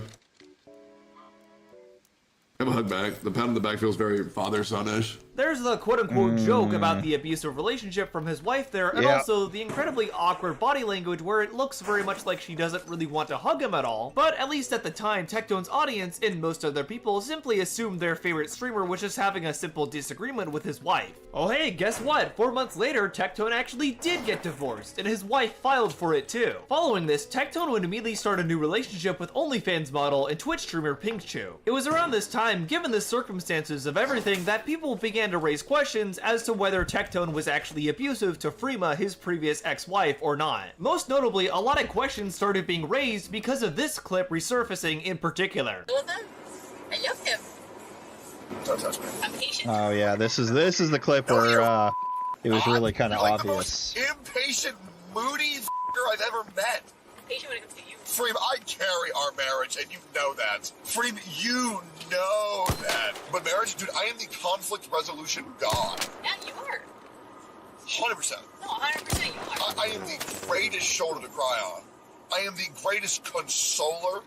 I'm understanding everything. The romantic I do is crazy. Freem, you know beyond a shadow that I am an incredible husband. I never said that you weren't. But you never said that I was. Obviously, from this clip, it's pretty Definitely clear that very Tectone is abusive coming behavior. off as a major jerk here and is constantly pushing his wife away. A lot of clips like this ended up resurfacing around the time he got married, which honestly kind of makes me wonder how much he was really hiding this in previous streams at all between his wife, and as a result, a lot of people did start to raise some eyebrows as to the real reason why Tectone actually might have gotten divorced to begin with. After the car clip of him verbally abusing Freem was posted to r/livestream fail, he chose to jump in and try to run defense for himself in this situation. He ended up posting right under the clip and tried to claim that he and Freem Men are as equally as emotional as women, just in a different way. Agree. That's true. We tend to be more aggressive. Yo, what's going on? Hey man. Hey, question. Answer. Any of those rattan baskets on the floor somewhere? I have not. Damn, bro. I'm looking for fucking nature loot right now. I can't find shit. Uh-oh. All right, brother.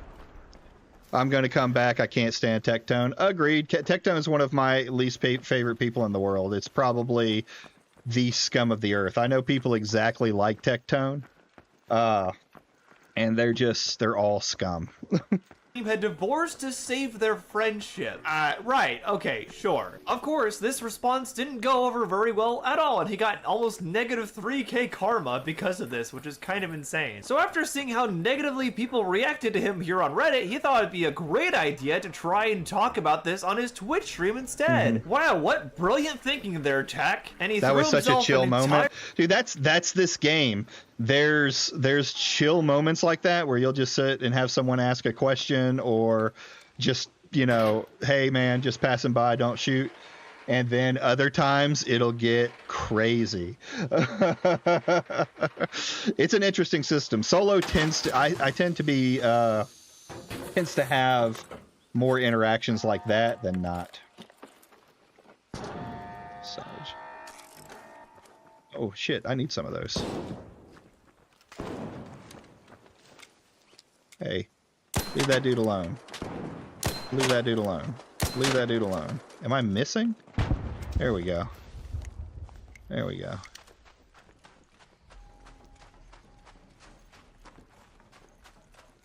I gotta be careful here. Where did it fall? It fell up there somewhere, I bet. Alright, let's go play around.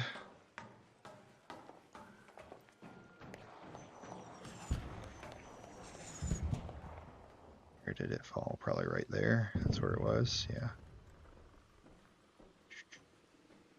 And now it's tense because I'm not sure. He was shooting at somebody.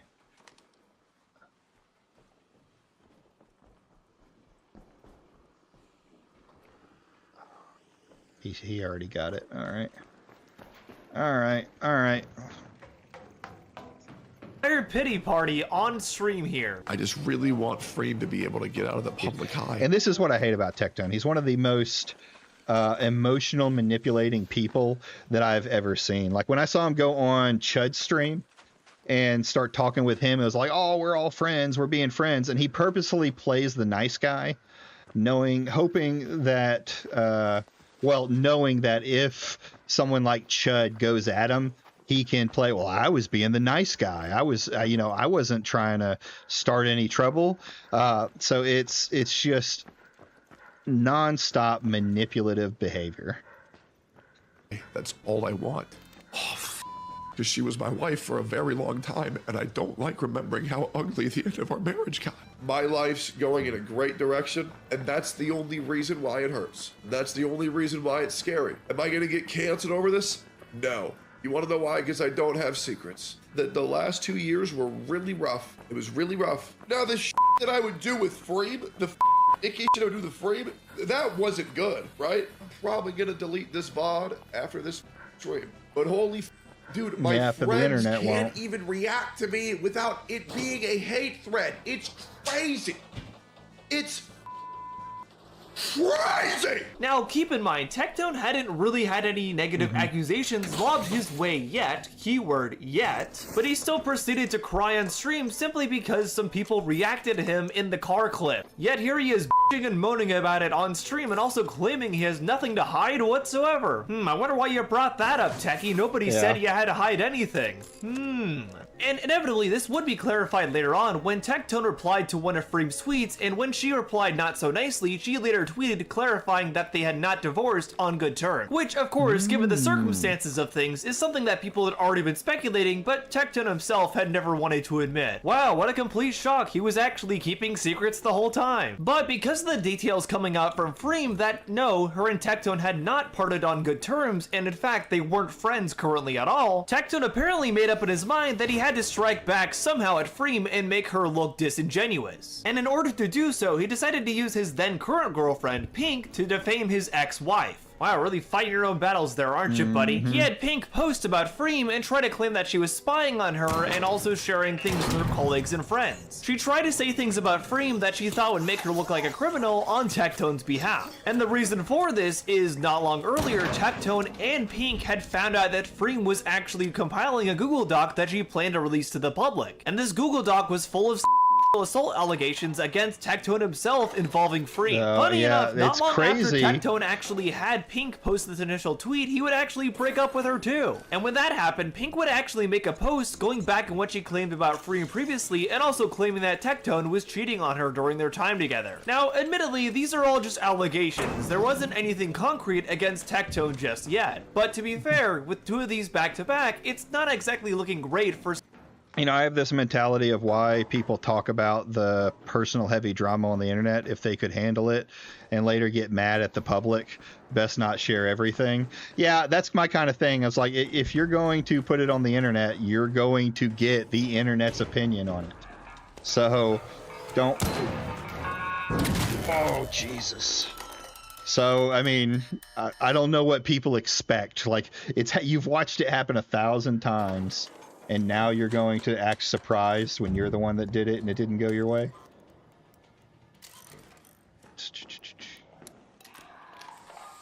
Oh, no, no, no, no. Oh, Jesus Christ.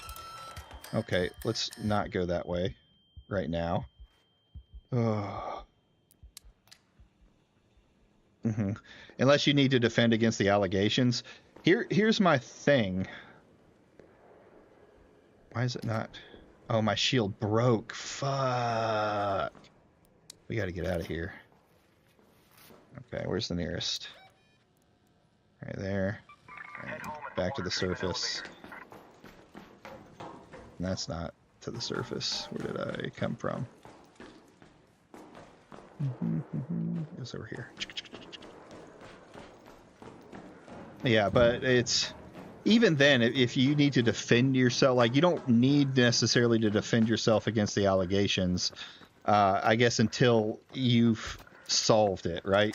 There's no one out there. I remember hearing a very particular, like, one thing that I heard is, like, you never can take too much time. You have been rebuked. This guy's hiding. I know he is.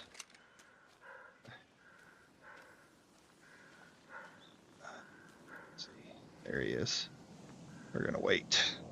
We're gonna wait and listen. Someone like him. Also, random side note, I love that he had Pink write that she didn't want to go to the police with the situation with her, Tectone, and Freem because she thought it would be even worse if she did. When, funny enough, Freem, or rather Tectone, actually would have been much better off going to the police in that situation, but they obviously didn't want to because they knew the allegations they were making against this person were false. So instead of actually handling it responsibly and legally, they just aired it out on Twitter, which is, of course, very par for the course with someone like Tectone. He already wanted to spread a narrative on. Yeah, this is the thing too. It's like, why? It goes back to what you're saying. Like, why put allegations online? I mean, I like to read them, yes, but it doesn't change, you know, the facts of the matter. Like, it just rebuked by Tactical. You have been rebuked. I have been rebuked by Tactical. What are you saying?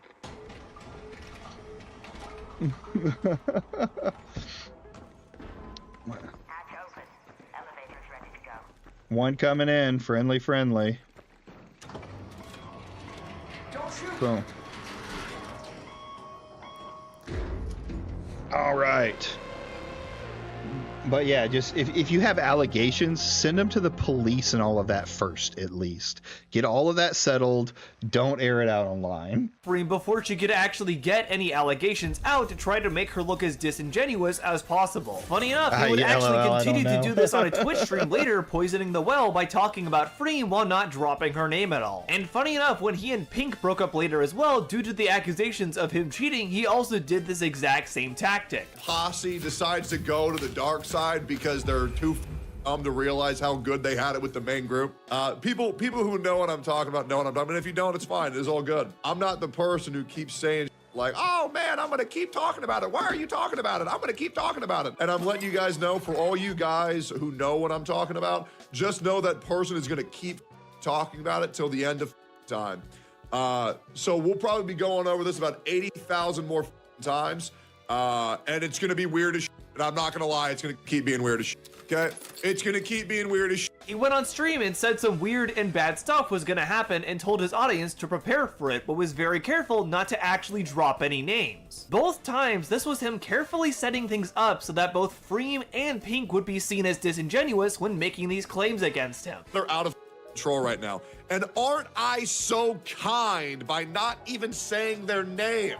Because I am trying so hard to keep things cordial, but holy, I am trying so hard to keep it cordial. I am trying so hard not even to bring up their name. Jesus Christ. It's just too much, man. It's like every day, all these He's getting a ways into this video. I was hoping to hear more from Tactical than Tectone. Can't keep my name out their mouth, and I do them a service of never even. But I guess he's mentioning going for the fake name Christian. to not exacerbate the issue.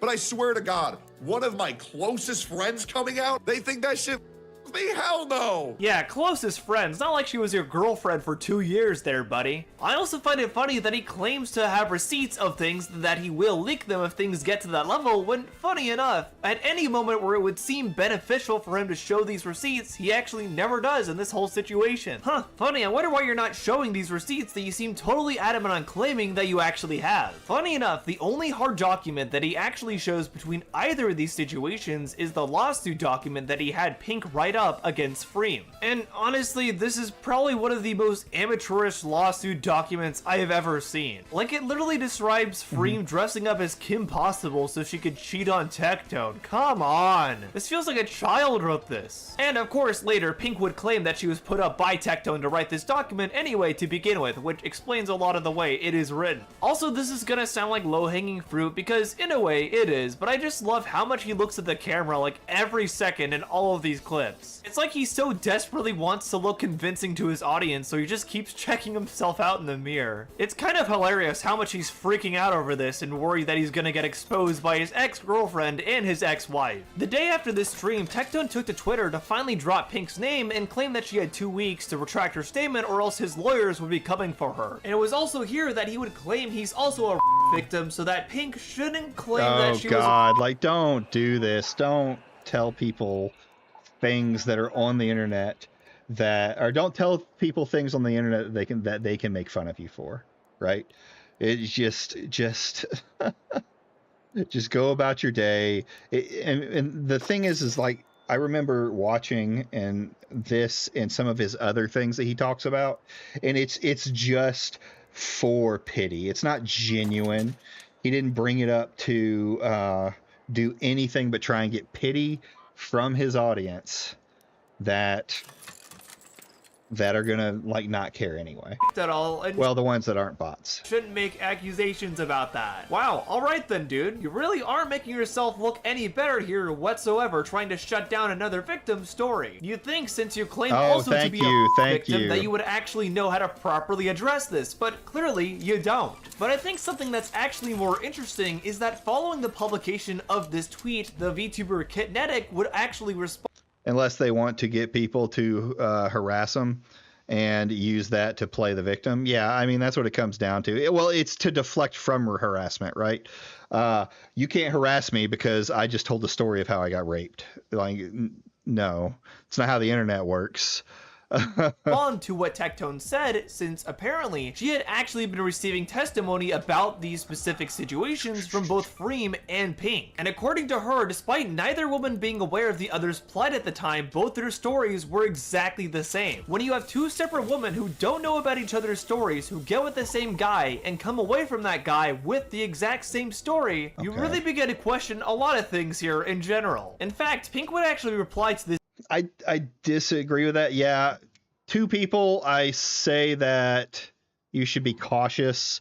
If you're getting like three or more, then yeah. But women who have bad breakups with you can just as easily tell lies as the men who, you know, tell lies and things like that. That's not like exclusive. It doesn't.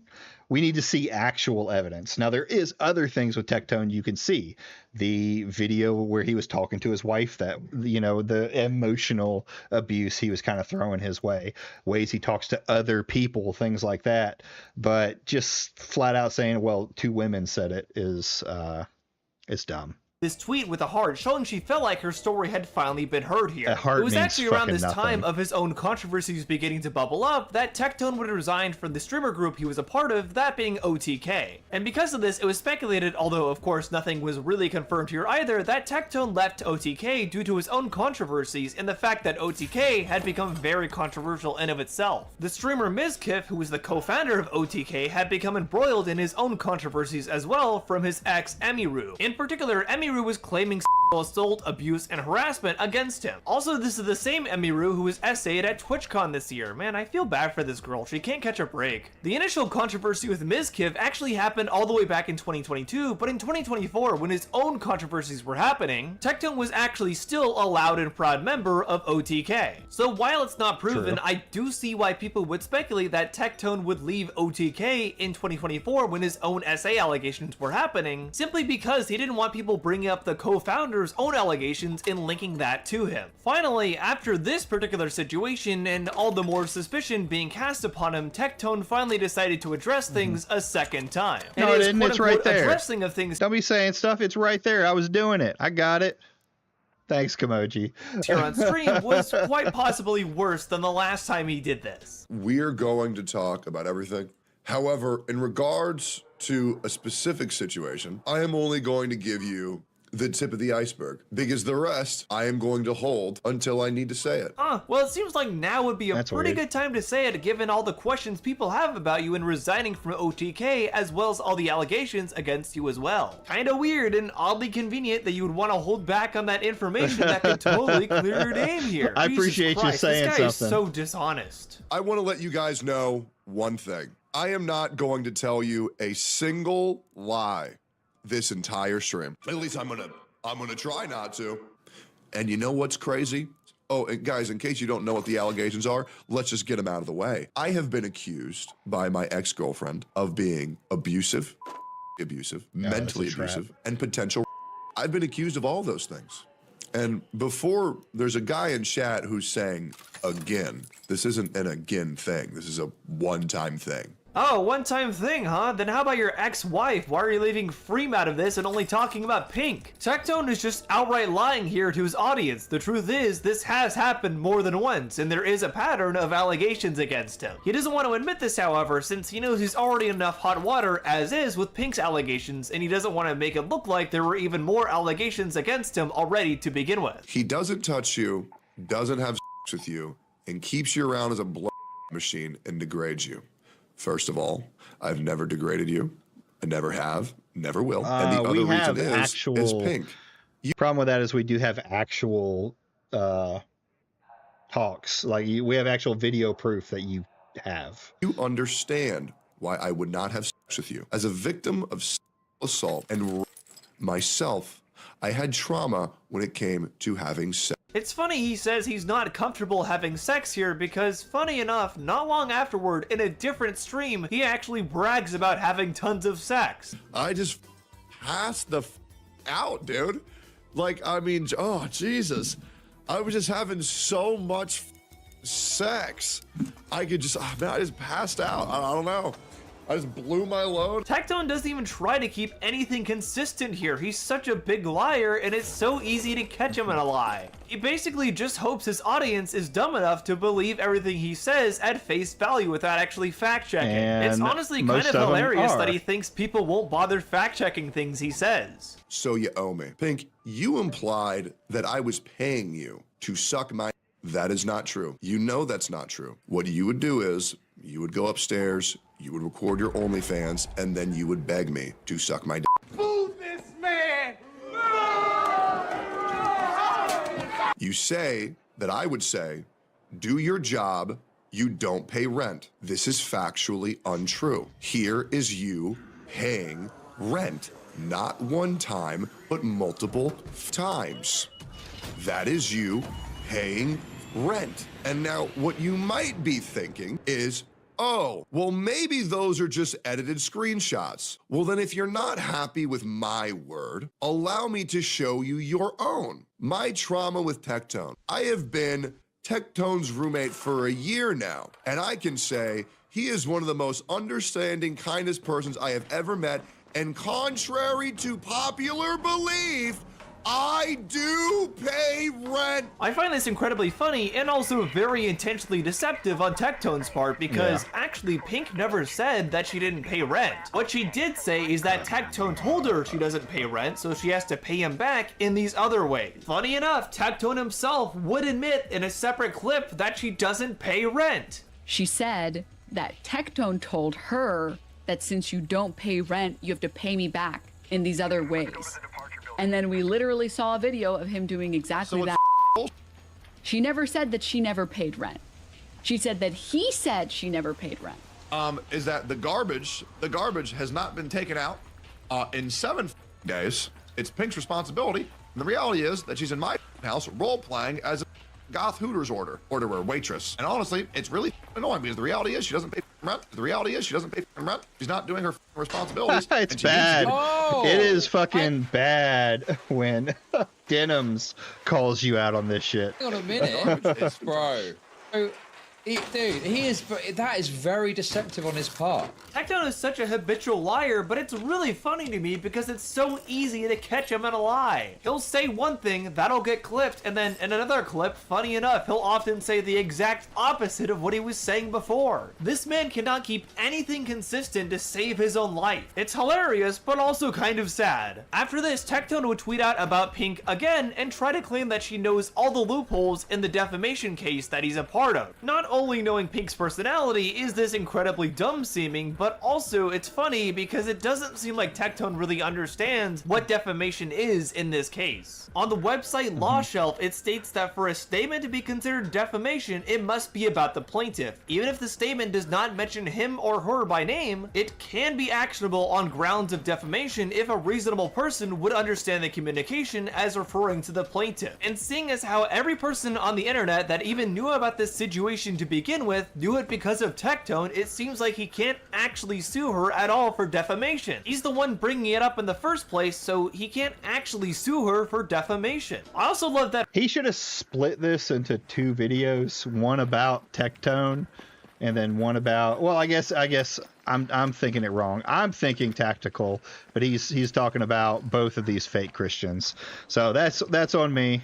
That's on me. Right after this, Tectone got a Berserk tattoo, which, if you don't know about the context of this in Berserk, the people that get these tattoos are doomed for eternity to be pursued and sacrificed by demons. So this is Tectone, again, not so subtly telling his audience because he got sexual assault allegations against him, he's being pursued by demons. Oh my gosh, dude, you are being so petty about this. You'd think if these allegations didn't hold any water, he wouldn't be giving it so much attention. And funny enough, it was exactly around this time that two major things came out about both him and his dad that caused him to finally do the religious grift that I mentioned before. Tectone has previously mentioned that he hates religion and he hated growing up in a Christian household. But just about a month ago, he decided to claim he's now a Christian and wants to follow the ways of Jesus. If he hated Christianity so much and supposedly still does, why exactly do you think he's jumping on the Christian bandwagon here? Well, when we look at the two most recent controversies that have come out about him, it becomes very, very clear why. Tectone himself has been confirmed as a lollygooner, and his dad has been confirmed as the biggest in US military history. I wish I was making that up, but sadly I am not. These are both a very big can of worms in their own right, so let's start by getting Tectone's dad out of the way and the whole situation with him. So this story brings us to earlier this year, where in May, Tectone tweeted out how he was gonna leave Twitch if the streamer Hassan Piker wasn't removed from the platform. And funny enough, in this tweet, he brings up his father and specifically says, "My father, my brothers, and our soldiers did not bleed, sacrifice, and die for this bull to be allowed and promoted on Twitch." And funny enough, guess what information that people immediately uncovered right after this tweet was posted? That's right, Tectone's father, Michael Robertson, was actually one of the most notorious in all of US military Talk about history. bad luck, He had 14 different documented cases of him assaulting women, including showing them pornography without their consent and also just straight up sexually harassing them. And of course, there were actual documented cases of him just straight up them as well. When he told his commander, his report was ignored. The Department of Defense says 19,000 incidents of assault occurred in 2010 alone. Nearly 90% went unreported. The biggest photo you see is of Colonel Michael Robertson. He was convicted of 14 accounts of This information coming out amidst Tectone's own assault scandals being very fresh in people's minds was really not a good look at all for him. As if any of the other things we already talked about already were. But the thing that makes this even worse is that Tectone had his own dad on stream multiple times before this information came to light. And in almost every instance of him having his dad on stream, there was almost always some horny or degenerate thing that he would say. You're not aware of my first podcast with Tech. There's a little bit of defense here when it comes to the military. Like, the problem with his dad is his dad raped a bunch of people and his dad did a bunch of stuff. Oddly know is your boy. The thing about the military, though, is a lot of them are that way. Like, that just happens to be part of it. The men and the women sometimes. So, the one where I showed you.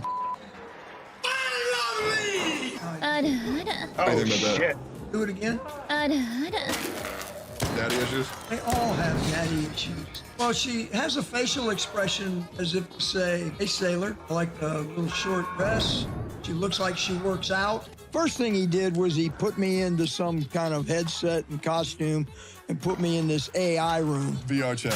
Am I moving? Oh my God. Yeah, so that's chill. And that's Yeah, but how? Oh, Lord, have mercy. And so he's got me in that headset. I'm in there. And he got me. But I don't know if it's Good kill. as dressed up as a girl. I got you. Right, because Or that's the whether- thing. Yeah, or whether it's you dressed up as a girl. Probably mostly Yeah. Asmund. Okay, so let's say you meet a woman at a gaming convention. Things are busy and you don't really get to talk to her, and you end up back in a hotel room and you have sex. And it's the greatest sex you've ever had. And then the next morning, you're gonna go to breakfast. Before you can get to breakfast, she's at you about the toilet seat. Yeah, like women do. They. And you can, the sensors made it feel like I was being touched. Damn. Yeah. And it felt like this one character was unzipping my pants. freckles. The hair And I want you to bark for me. Woof. Jesus. Wait a minute, I got another dog. Not a bad run. I mean, it happens from time to time. That's my other dog. How we doing? She looks real submissive and looks like, in the words of Halsey, I can take a pound. What do you think? 6 years old, maybe? Yeah. That's what she looks like. Do you know what a lolly is? Yeah, VR chat Looks like is a super 3-year-old. What a furry is? No. There are people who dress up in like dog suits. But you know what pegging is. I can tell you a great pegging story. One of them. 8 stepmoms? Hold up. What? 7 stepmoms? How many have I had? I'm a bad man, but it ain't, okay? It's like saying you're gonna make not have the money shot. It ain't, there ain't a money shot. You know, people Yeah, ask this me guy's what was over the top, right? about the military. What did you like? Well, I love the camaraderie. Stop military. One of the first things Tecto says to me is like, "Sup, dude? By the way, my 17-year-old father thinks you're hot." And I was like, uh-oh. I find it real funny in those last 2 clips that not only does Tectone throw Emiru under the bus by claiming that Mizkif only dumped her because he pissed in the shower or whatever, when no, Emiru dumped him for reasons that we now know, but he also tells her that his 70-year-old dad thinks that she's hot. Jesus Christ, man, I don't know how people didn't see these red flags sooner. Funny enough, right after all this came out, Tectone would try to deny that he knew about any of his dad's wrongdoings at all, and also try to claim that his dad held a gun to his neck at one point. He took some of the aggression out on me. Yeah, it's very disturbing shit. Before he got sent to jail. Yeah, I mean, it's this what he's doing right here is what I talk about. Like, he's just completely trying to push it past. Well, yeah, okay, my dad was a rapist. I didn't know about that for some reason. And then he brings up that he was beaten by his father and stuff like that. And this all may be true. It may be absolutely true, but he's not using it to like tell his story or anything like that. He's using it to play victim, to be like, oh, well, my dad's a bad guy, even though he was just on stream with the dude. So I got back from soccer practice, which I joined because I wanted to make my dad proud. And I put an empty orange soda can on top of my trash can. And my father threw me to the ground and put a gun against my head. And he said, "Give me a good reason not to shoot you." He also claims he's been very open about this whole situation regarding his dad going to prison. Funny enough, 2 weeks before saying this, he had a different stream where he tried to feign ignorance when someone brought up his father's convictions to him. Your father went to jail for the same. Oh, really? Wait, tell me more, man. Tell me more. What else? Who'd my dad? Who? 5 women in the military accuse your father of. Really? That's crazy. You think so? What else? That's why he went to jail discussing vote. Really, man? That's interesting. How do you know so much? How are you so all-knowing? My father's gone to prison. I'm very open about this. You are a bald-faced liar. Wow, dude, you are really not good at covering any of this up at all. Tectone could have just acknowledged what his father had done previously, and the fact that he brought him on stream amidst his own controversy made him look pretty bad, but he didn't. Of course. Instead, he just tried to appeal to the emotions of his viewers by fake crying on stream and talking about his quote-unquote childhood trauma with his dad. Like, come on, dude, just take the L and move on. When I was a young boy, I came from a very, very, very poor family. I did. My mother never really treated me well, and I was named after my father's best friend because I was supposed to die at birth. Are you serious right now, bro? Yeah. I lived with my mother until about 3rd grade, and you know, something very bad happens to me. I don't feel like talking about it. Due to that thing happening to me, lawyers get involved, the court gets involved. When I moved in with my dad, it was a very like hands-off relationship with me and my dad. He bought me and my brothers a separate apartment to live, while him and my stepmom lived in a separate apartment. Funny enough, he's actually lying here too about something as simple as the apartment that him and his brother stayed in. Take a look at what his dad had to say about this on their podcast together with Asmongold and Emiru. He said that whenever he was in high school, you had a separate apartment for them to be at, so you could have privacy with your own apartment. Fourth grade. All right, that's not untrue, but that is a misrepresentation of the truth. So he and his brothers went into a 2-bedroom that was down the hall until 4 months later when we moved to a house. Like, come on, man. Lying about something as simple as that, even. Tectone is such a What's habitual... bad about Tectone's lies too is they're so easily disproven. Like, this guy has lied so much in his life that he can't keep lies straight, so he doesn't even try anymore. Liar, even about things as simple as this, that it's kind of insane. Like, come on, bro, it cannot be that hard just to tell the truth here. It's very clear that he's just now trying to throw his dad under the bus with all the information out there about him, when really you can see that he was pretty happy bringing him on streams a lot in the past. And also apparently being comfortable enough to bring him on a podcast with Emiru and Asmongold not long after telling Emiru that his 70-year-old dad thought she was hot. You really aren't fooling anyone here at all, Tectone. Now that we've discussed his dad, however, let's talk about Tectone's own personal little lolly obsession that he has regarding Genshin Impact. Next up, Paimon. Dude, I feel like if Paimon were to visit me, I feel like we'd just be best friends. You know? And I bet she would taste delicious. Imagine how Paimon's feet would taste when she's 18. Probably like cinnamon and honey. Should be fine. B for I can't believe she's not butter. Awful. Chi-Chi, S tier, adorable. Okay? Hilarious, cute. Give this girl a cocoa goat. Disgusting. Okay? She is adorable. She is beautiful. Wow, of course you would put that character of all things in S tier. You are not really helping yourself beat the allegations here, buddy. So yes, Tectone is somebody who is very much into lolly as it would seem here. He's put lolly characters in Genshin tier lists before, and also he had his dad over at one point to rate different lolly characters. But I think the thing that's the most ironic about this is that at one point he actually tried to deplatform another creator who was also rating lolly characters in a Genshin tier list. He called that creator disgusting, which yes, they are, but also you're disgusting as well for doing the exact same thing, Tectone. This is like if a bank robber just... The whole lolly anti stuff, though, I don't agree with, and you and Noah can pin me to a cross for that. Listen, I'm not saying that here's my thing about it. Like, I'm not going to flat out say you're a pedophile, right?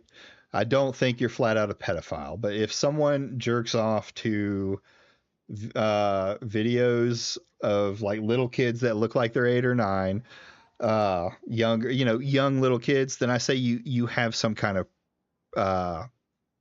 privilegiation, you have some kind of need. But it's all right, Simon, I still love you. Reports another bank robber. You're doing the exact same thing that guy is doing. This is another tactic that Tectone often seems to utilize. He will often report other creators who are doing the exact same kinds of wrongdoings that he often does. It's almost like he thinks that him being the whistleblower will distract people from his own wrongdoings, when really it just makes him look like a giant hypocrite. Funny enough, this lolly obsession will actually play directly into the next creator we're going to talk about here shortly, who, funny enough, is an exact product of Tectone doing this sort of thing. But with Tectone now facing allegations from 2 exes of his dad facing allegations and making him look worse, and also people finding out about the gross way that he's talked about lolly characters before, it was not looking good at all for Tectone's career here. Yeah, people at the very even least. ended up going through his Twitter following list and found he was following a lot of explicit lolly artists, go figure. He was also called out for speaking sexually about a 15-year-old trans lolly from Genshin Impact. And of course, he liked a post showing this 15-year-old character getting plowed by a black furry creature. Wow. Kind of explains why he thinks furries are all about sex, when really, if you know anything about furry culture, that's kind of not really what it is. This is coming from someone who, believe it or not, doesn't even identify as a furry, by the way. Even I know this stuff. But regardless... That's a fair thing to go with, Simon. I get that. I understand that argument. Regardless, it seems all these controversies popping up this year specifically actually has resulted in Tectone getting banned from Twitch about 5 times. And also just in general losing a lot of goodwill from people, not even just because of his own actions, but just because of the people he associates with, such as his father, but also Nux Taku. For those who don't know, Nux Taku is a very notorious enthusiast that I don't have the time to get into in this video, but just know that he's put a lot of on his thumbnails. And he's also a past known associate of the notorious artist Shadman. And finally, now that we know all the controversy surrounding Tectone, we can get to the crux of exactly why I made this video and what he tried to do to deflect some of the controversy off of him. Tectone decided to come out and try to claim that he's Christian now. This was in a video simply called Faith. Let's take a look at what he had to say. And I think what I'm about to say is going to be very relatable to a lot of people, because I've kind of been talking about this to some of my friends lately, and they say that they kind of have a similar experience and they kind of want to give this a shot with me. But I was actually going to do a very off-brand video for me, but I was kind of going to tell you guys why I kind of gave up on religion when I was a child and why I'm open to giving it another shot today. Obviously, my parent was... It's so funny because both Nuxtaku and Tactone have been at odds with Rev over Lolicon stuff. Really, have they? Like, because Rev's a Lolicon guy, isn't he? Or is he the opposite? A ticker? That's weird. Very hardcore Christian, and my grandparents were very hardcore Christians, and everyone around me was very hardcore Christian, and well, they weren't. Oh, Rev is the really Lolly nice King. That's funny. I mean, I'll just be real. Hold on. What room does? Hey, friendly, right behind you.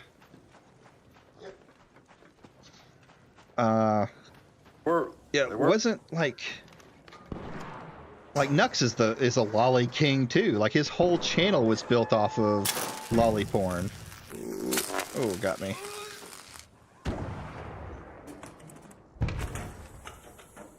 Rev or Chibi. They weren't really that nice.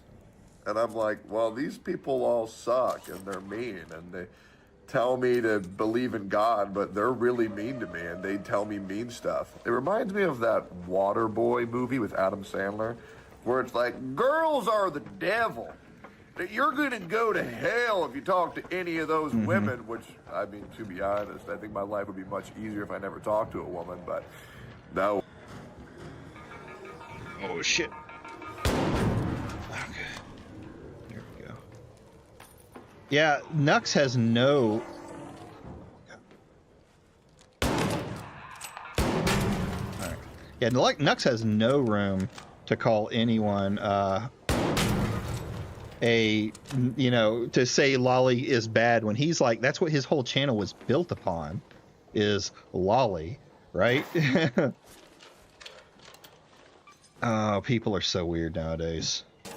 Well. I think you're right, Techno. And if you hadn't gotten married and also been abusive to both of the women in your life, you probably wouldn't be in this position. So yeah, it does look like you're right for once. With all these allegations Which Rev against called you, both it does of them look out like for your being life would have massive been better off if hypocrites. you never I mean, I gotta touched a say woman. that's a Rev win right there. Not something I would say I don't know if you guys often. know what dimethyltryptamine is. It's like this plant that apparently you like smoke, and Tectone's in the this closet, was back maybe. in like 2010, 2011s. And apparently there was like this one thing where you like pass out, you meet these three guys, and they kind of look at your body and they tell you, they like take you around like the world and they break down things algebraically and mathematically, and they say, we were expecting you, but you came earlier than we anticipated. And it was like leading people to believe that this was like kind of the gateway to like heaven and all that shit. He has to be high when making this video. There is no way, dude. But interestingly enough, what Tectone is referring to here regarding DMT actually isn't even a part of traditional Christianity. The use of the DMT drug to try to meet... I've come back twice and I see it's over and over, and both times I've ended up visually violated.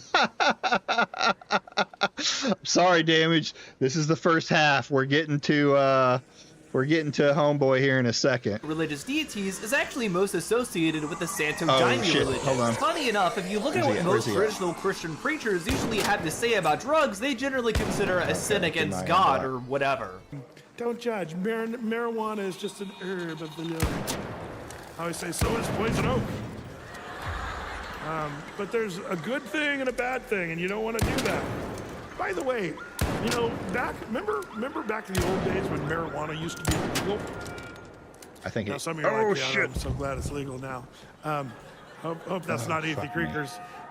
Don't judge me, Pastor Brett. It's just an herb of the Lord. You know, it's tough because I had friends in high school who smoked weed, and I knew it, and you could kind of see it. But it's sad. I mean, how many of you guys have old friends that have been smoking weed for a long time? And like, Ooh, that was not good. marijuana's been proven scientifically to not slow down one's cognitive skills. Like I've actually heard a friend of mine say that.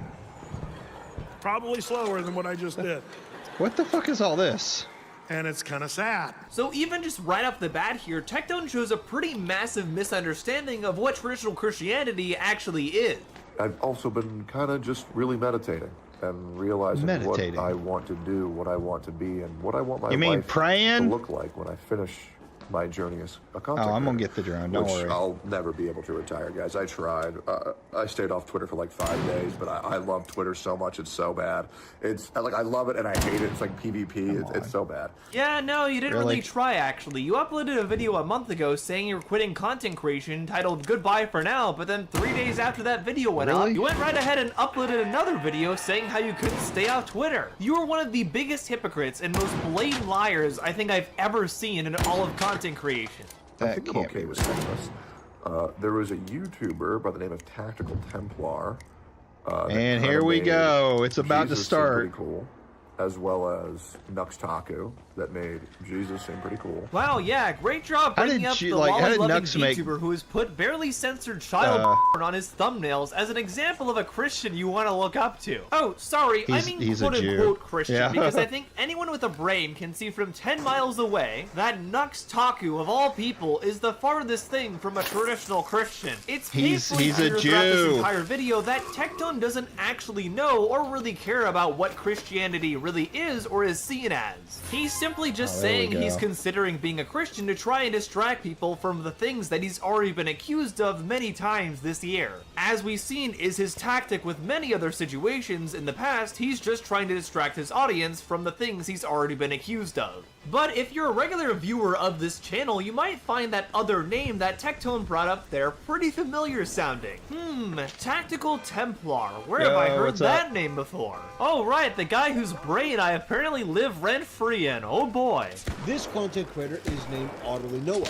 They are a furry and they're a So ladies and gentlemen, they're a what? There are many things that you have to get used to and comfortable with. Like the reality that if you put an opinion on the internet, there are going to be people that don't like it for one reason or another. And those people are well within their right to make a video criticizing your video. That is the marketplace of ideas. And I'm all for that and I completely support that. However, one thing that I don't think I will ever get used to is the sort of type of people that you will encounter. This is a YouTube channel called Utterly Noah. This is the avatar.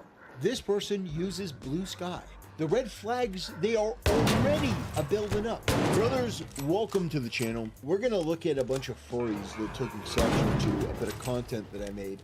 This guy, Utterly Noah, is a furry. Either way, the video is still going back up and the sentiment has not changed. However, we have the perpetual lying from these people on the left, Utterly Noah, who is the furry in question. This gay lisping decided that they were going to go out and try to make some statement about, oh yes, I can see why it got deleted. It could be 100,000, 1 million Utterly Noahs making videos saying that no, these women are beautiful, there's nothing to see here. And the reality is that it wouldn't matter because no amount of propaganda in the world is going to compensate for what you're seeing on your screen. Is a video from a content creator he's so basic. So for those who don't know, Tactical Templar is another anti-woke. The thing about Tactical Templar is he doesn't seem to have his own style. He just seems to repeat what everyone else is saying. And then his content, I was looking at it, it's just endless. Him endlessly watching Asmongold and Tectone. Slop channel that basically just posts constantly about things like Twitch, Hassan Piker, DEI in video games, the uglification of women in video games, Disney, and most of the other things that these guys constantly talk about with no variety whatsoever. My personal first encounter with Templar, however, was after I did the James Bond video a while back that some of you might remember. In this video, I debunked various anti-woke criticisms of James Bond in general from Tactical Templar actually regarding the upcoming video game, Dr. Disaster, and also Nerdrotic. However, unlike the other two creators that I discussed there, Tactical Templar actually got angry enough to make a full response video to my video. And the entire thing was very, very funny, with him complaining about the new James Bond game having a black money penny in it, and comparing that to painting over the Mona Lisa and making her black. This is an overt That's effort that's so fucking crazy. Whacked out of their mind, deranged, divorced from reality freaks to change this into something that it was never intended to be. This is putting a mustache on the Mona Lisa. This is going, Well, Leonardo da Vinci didn't really have enough people of color in his paintings, so we're going to paint over the Mona Lisa, make her black. You are a sad, strange little man, and you have my pity. Ah, yes, because clearly an upcoming James Bond game from the Hitman developers that hasn't even come out yet is very comparable to one of the greatest works of art ever made. The jokes just really write themselves with Templar overall. He's a very funny person, and I've had my fair share of fun dunking on him in several videos now, including my anti-woke animation video and also my Spider-Man one. I think the funniest part about this guy, though, is that he always takes the bait every single time. He's always the easiest person to troll because he always plays things so straight and always constantly takes the bait from people like myself and others. So you can imagine how happy I was to see that recently other people have started commenting on Templar as well and also taking part in dunking on him. Recently, Templar came under fire from some folks for making a tweet talking about rape and saying that you can't your wife or husband and that consent is implied. This was a crazy statement, and you can also tell it's from someone who has never been married. Like, I don't know who has this kind of relationship with their significant other. Yikes, but also pretty ridiculous to say to begin with, especially on a public platform like Twitter. And as luck would have it, a lot of people found out about this tweet and immediately took to roasting him because, let's face it, that's a pretty easy thing to roast in general. Templar is of course objectively wrong here since, yes, you can your wife or husband, obviously. Assault can happen to quite literally anyone, but unfortunately our favorite crusading lolcow couldn't quite understand that. And now the majority of the commentary community on the internet has taken to clowning on him, and rightfully so. But one thing that I noticed about Templar back when I was making those initial videos on him is just how much he simps for someone like Tectone. This is exactly where the link between the two becomes very clear. So Templar here is a very big fan of Tectone and apparently has been a fan of him since the Genshin days. He seems to really want to be on Tectone's good side or at least be noticed by him, since at one point he even defended Tectone against Pinkchu's claims of sexual assault. And for some reason in this video where he does that, he has Alex Jones of all people doing the intro for him. Conquering a world, we're the dominant species. We built all this. We're powerful. Dude, this guy just gets funnier the more you learn about him. Build the next level of civilization in God's plan. Ah yes, in order to make yourself look very credible, you must have the guy who said the frogs were going gay in your intro. Yes. Holy crap. So I'm up here bashing it because I don't like gay people. I don't like them putting chemicals in the water that turn the friggin' frogs gay. This simping for Tectone got so bad, in fact, that at one point when Tectone made an entire tweet tagging a bunch of different people in his circle, people like Asmongold, Nuxtaku, Chibi-Ryus, Elon Musk, even Nicholas Lite, all those sort of folks, Templar, despite not even being mentioned in this tweet at all, decided to reply under it and act like he was part of the group here, saying Jesus Christ is Lord. Like, come on, man, the attention seeking here is on a different level. But interestingly enough, one of the big reasons that Templar actually simps for Tectone as much as he does is, inevitably, he's also a big Lolly fan himself. Wow, shocker, I know. But unfortunately, much like Tectone, he doesn't really keep any of this to himself, and he's constantly hoarding on main quite a bit for Lolly characters. In fact, here's him gooning over a VTuber as he gifts her subs, and of course, the VTuber is Lolly presenting as well. Ugh. What kind of animal do you think I am? Don't hurt her. What? I'm not. I would not be me. She doesn't stop talking. Jesus Christ. The internet has failed men. Thank you for gifting 5 subs to the community. Is this one closed? Jesus Christ, Oh, he didn't even it's try to coming. hide the moaning in this clip. But I think one of the funniest parts about this is that this VTuber actually isn't that big. At the time he came in, she had about 11 viewers, and she only has under 300 followers on Twitch overall. But even despite this, she still ignored him initially when he came in until he gifted her subs, which I find absolutely hilarious. It's like she just knew the kind of person he was when he came into the chat room. On top of this, inevitably, he has also defended Nuxtaku, like I said before, a known lolly defender, a lot, and also defended people that feed directly into lolly sensibilities, such as the VTuber Shonda, who is very notorious for having a VTuber model based on a baby that she brings out to cater towards a very degenerate, messed up crowd. And no, I will not be showing the clip of her doing this here, because it is incredibly disturbing, but if you want to find it, it's out there. Shonda got banned for Twitch for doing exactly this and feeding into this kind of behavior, and what do you know, Templar defended her. Wow. Also, somebody left this comment on his channel saying, America, age of consent is weird, it is made to set up men to failure with intent. So not only does the grammar on that comment completely suck, but it's also very blatantly totally wrong and very disturbing. And guess what? Templar goes ahead and hearts this comment. Wow. Oh, but don't worry, this isn't the like, it meets up to it, but this guy needs to stop sewing on the likes. It's I mean, you can go over everything else that's degenerate about him, right? I agree. I think these lolly VTubers who specifically age bait for pedo or pedo bait, that's the better word for it, because that's what it is. It's pedo bait. To me, it has no place. I'm all for freedom of speech, but it's fucking disgusting and degenerate. I don't know what else to say about it. The only type of degeneracy that he's been known for, not by a long shot. He's also been known to go into women's replies on Twitter and tell them to get pregnant, get married, and get a husband. Yes, and that is as wild and as insane as it probably sounds. And you know what the funniest part is about this slogan that he loves to throw at women to try to force them to get pregnant? Apparently he's gone as far as to make a hat for this and puts that slogan on that hat, and then posts a picture of the hat in the replies of women on Twitter. This guy acts like a parody of these kinds of people, but he's actually doing all this in real time. It's kind of amazing. He even tried to go into the replies of an IRL friend. It's such a strange phenomenon. You got this guy who just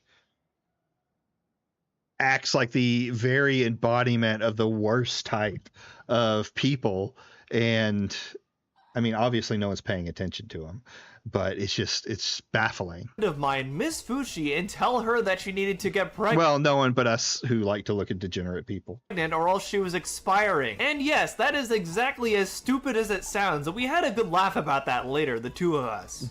And I think the funniest part about this is that Templar doesn't realize just how ridiculous he looks doing these things. Like, he plays it completely straight. He's become a lolcow in recent memory because a lot more people have found out about him, and obviously he's a very easy person to make fun of just because of how insane all the things he does are. Whenever he finds himself getting mad at somebody online, which obviously he's done with me before, but now he's doing that with QAmon and Cope and Seethe and a few other commentary channels as well, he inevitably just kind of resorts to insulting them, like calling QAmon a British twink or calling me a gay lisping furry. Which, not gonna lie, I always find it really funny that Templar thinks I'm gay for some reason, which, if you know me, no, that is very much not the case. But I honestly find it really funny that he has the gall to try and insult others when not only are his points incredibly easy to debunk, he's incredibly stupid and media illiterate, but also more than likely he is suffering from obesity given the way he talks and the way he has to take a breath every 5 seconds. If I sounded like comic book guy from The Simpsons, I don't think I would be the one insulting people. Yes, finally, I would like to return your quote-unquote ultimate belt. Templar has also been notable for running from debates currently with QAmon since he claims that he's not quote-unquote mentally stimulating. Right, sure buddy. Hey Templar, since you don't want to debate QAmon, why don't you come and debate me instead? That is totally Cope. That guy is very gay, or maybe soy. We can do it on your I would say channel where you soy. get like 1 viewer per stream. Or heck, we can do it on your Twitch channel even, since you're recently telling people you want more viewership there and even told your chat to go lurk there after reading them a Bible verse. So on the 7th day, he rested from all his work. Book 2, that is chapter 2 of the Bible. We read chapter 2 of Genesis. All right, first things first. I'm going. I don't know why he's a saying link his name to wrong. Twitch.tv in I see people do that in all the chat. time. I don't know why people do it. A lot of people have a revulsion at Twitch. I understand that. But in order to help my channel grow on Twitch, which I do think is an important thing, I'm going to ask that you open a tab and you put it on mute. Have it open. Watch it over there on Twitch if you want. You don't have to. Just put it on mute. It helps the channel. Doesn't cost you a dime to do so. Which I find very funny, given you've done a ton of videos crapping on Twitch in the past, but now apparently you want viewership there. Man, imagine wanting your chat to be on Twitch of all places, holy crap. Also, funny enough, because of all the obesity jokes surrounding him, Templar ended up getting a avatar made of him by his trolls that makes him look like a fat Templar. And this has been used to troll him even further, which I find absolutely amazing. Also, through his Kiwi Farms thread, people found out that his YouTube and Twitter accounts used to go by the alias Christopher C. Gabriel. And funny enough, around this time on Twitter, he had they them pronouns in his bio. That's right, somebody who is currently an anti-woke grifter of all people used to have they them pronouns in their bio. Wow, what an absolute shock. And I think it's even funnier that through this thread we can... Well, it's got that Andy Pants feel, right? He plays both sides of the field, hoping for the right one to take off with. That was the best part of these stories. Yeah. And actually find out that Templar wasn't always a Christian account. He actually used to go by the name Fan Advocacy Network, and not all of his content was really focused on Christianity and Twitch and all these sorts of things that he does now. Most of his older content was him complaining about things like Teen Titans, Captain Marvel, and other things that were often the popular comics-gay topics of that era. He didn't actually start to take on the Tactical Templar moniker until this video where he complained about having to play as a girl in Legend of Zelda Echoes of Wisdom. What a bad game to go after, because the rest of the anti-woke didn't bite on this.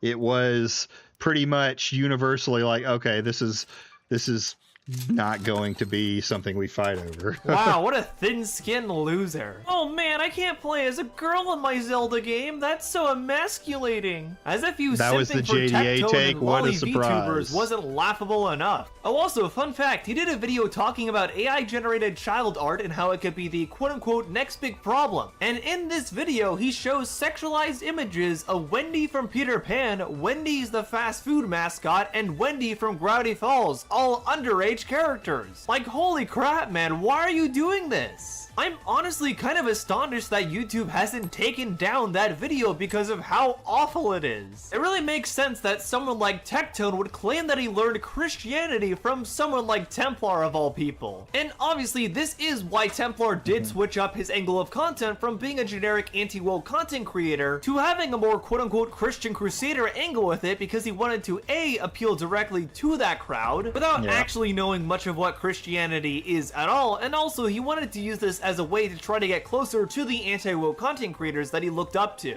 People like Tectone, for example, which it does look like it worked in that situation, but to be fair, Tectone is also just as much of a lolcow as Templar, as we stated before. However, hilariously enough, someone else he tried this angle with was actually Asmongold, and this did not go over so well. After winning over a lolcow like Tectone to his fake Christian grift, Templar decided to set his sights on Asmongold next. At the time, Asmongold's father had passed away, so Templar thought it would be a good idea to try to insert himself into this emotional situation for Asmongold. I guess he thought during this emotional time for Asmongold, he could insert himself into the situation and try to win him over as a Christian Crusader, which is honestly really disgusting. But of course, this ended up backfiring since Templar ended up inevitably making a fool of himself in this server as usual. He went around telling people with cunny PFPs that they had a nice PFP, which is of course very in character for him, being a lolly lover, and he would constantly spam Bible verses and tell people that he was praying for them. Oh boy. But of course, being one of the main rules of Asmongold's Discord is that there should be no religious discussion there, he got banned pretty quickly. Wow, Asmongold has pretty base mods, I guess. But of course, Templar wasn't too happy about this, and instead of just taking the L and moving on, he made 4 different videos complaining about the Discord mods in Asmon's Discord. Are you freaking serious? How many Discords has this dude been kicked out of at this point? There's the Silver Fang,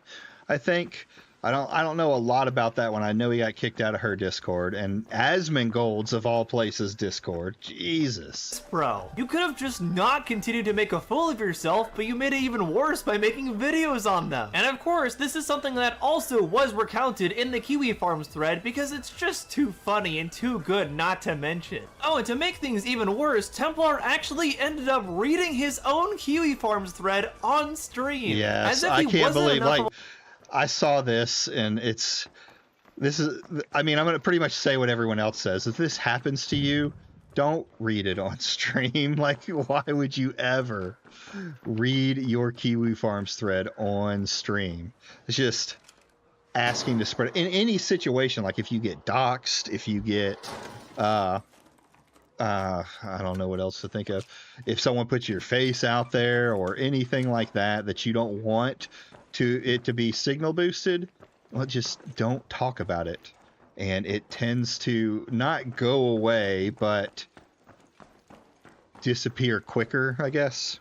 Lolcow as it stood, this just sort of cemented the deal. Like, who reads their own Kiwi Farms thread or just looks themselves up like this in general? This is just stupid. Despite claiming to be part of the feelings crowd, it does seem like Templar has some pretty strong feelings about how people speak about him. Finally, things would get to the point where Templar, just yesterday in fact, posted a video called A Message to the Haters. And this video, I kid you not, is just an AI voice of James Earl Jones reading Bible verses. That's it. That's Templar's message to the haters, I guess. And the word was with God. Oh, I saw this. I was looking for more videos, and I saw this, his message to the haters. And this is probably the gayest and cringiest thing he's done yet. In the beginning with God. What even? This guy just manages to make himself look even worse at almost every turn, and it's kind of hilarious. Any slight thing he gets called out on, he'll immediately throw a tantrum over, and funny enough, he also did that to me recently. When he saw that I had posted the history of his brand changes on Twitter and also showed how hypocritical he was being, because obviously he didn't start as a Christian account and simply made that pivot when he wanted to try to suck up more to anti-woke creators, he immediately panicked and tried to claim I was trying to dox him of all things. Well, sorry Templar, but I'm not a weirdo, so I don't dox people. What I do though... So I'm hoping to get a hold of some more videos from one of his other channels that he apparently, yes, we're done with Tectone. I mean, he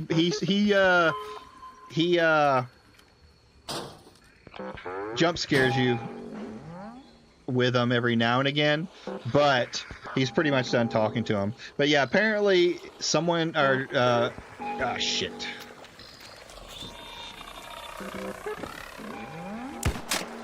Where you go? What you got?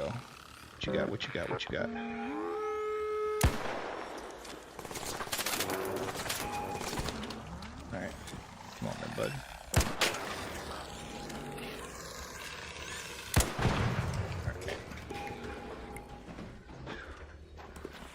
Yeah, apparently, no, internet adjacent versus Parlo is the gay thing right now. Okay.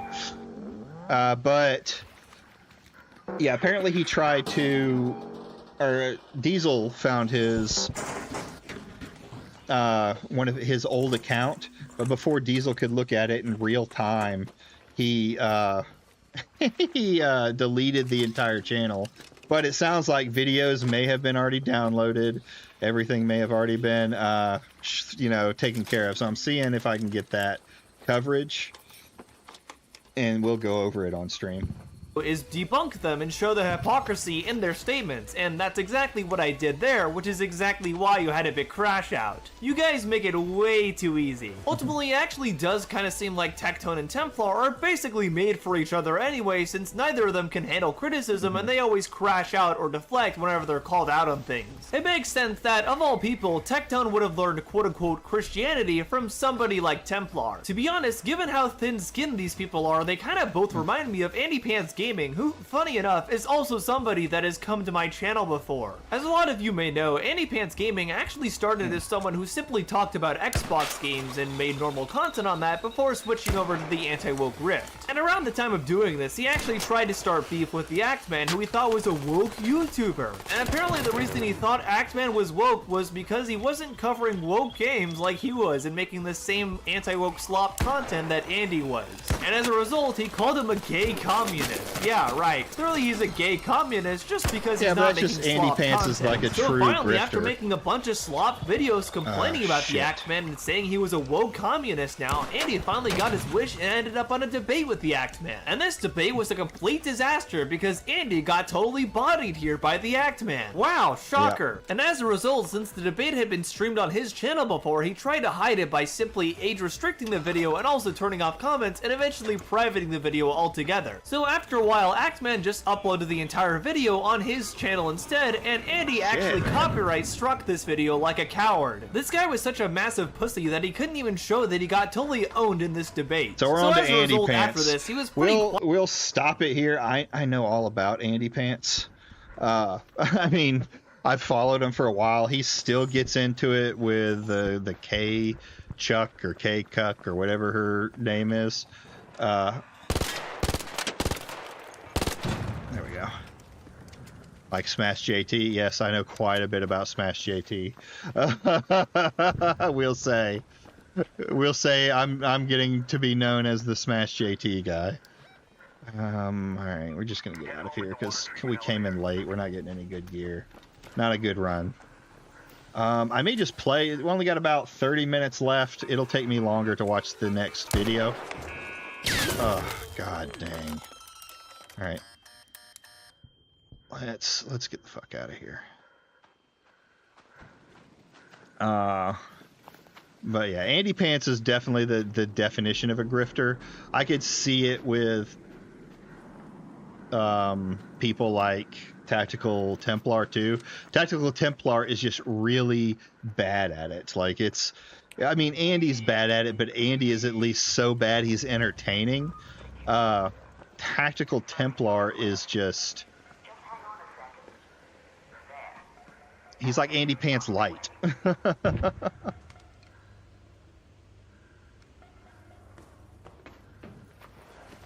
What do we got here?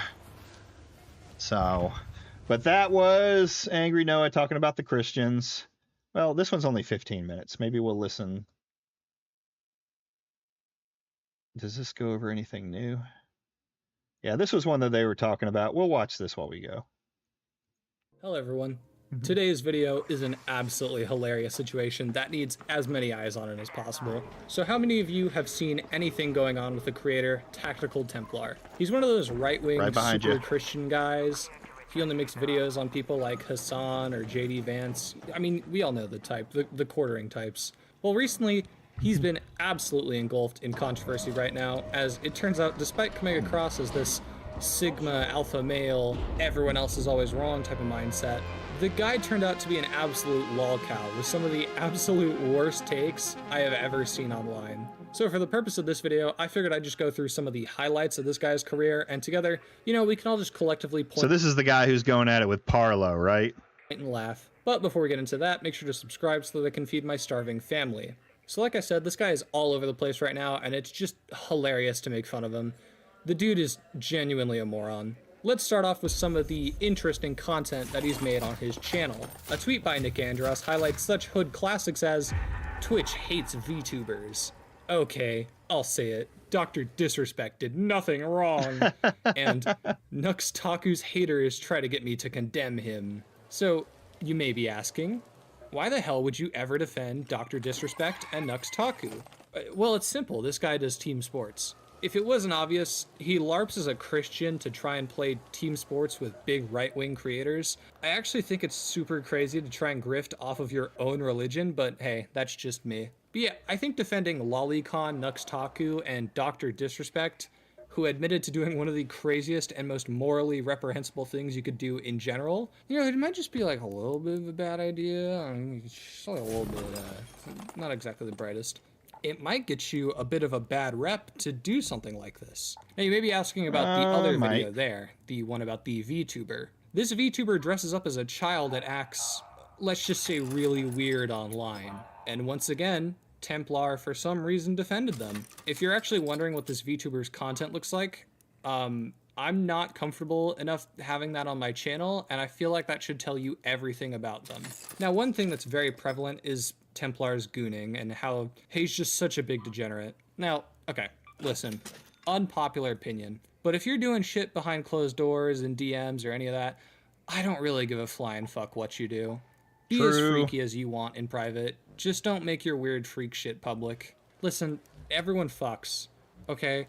But not everyone needs to know that you fuck. But that's kind of what this guy does. This guy is an open and unapologetic, degenerate freak. He uploaded a video titled, "How Big Anime Titties and Thick Thighs Save Lives."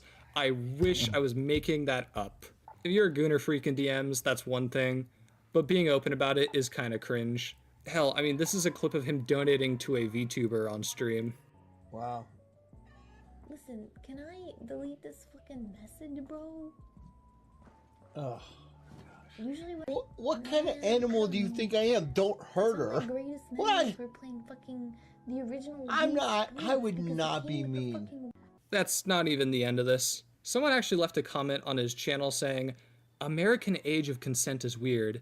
It is made to set up men to failure with intent." Apart from that sentence being horribly structured, you know, I don't know a lot. Okay, so a lot of this but may if be you're just ever in the the same position where you stuff. type out that the American age of consent is weird, I know it's there's like some this more. that are the reason that this guy is in the situation he's in. Templar was pretty unhappy about that. It spiraled a bit to the point that Queeman started asking about this guy to debate him live, and he's ran from Queeman multiple times when it came to a debate. Queem online. Hey, You wonder Templar, how wanna talk? normies would react to No. this content? You mean tactical Templars? I don't know, man. I do not know. I have absolutely no desire. None. I have zero desire to talk to you or anyone like you. Running. Because you're not mentally stimulating.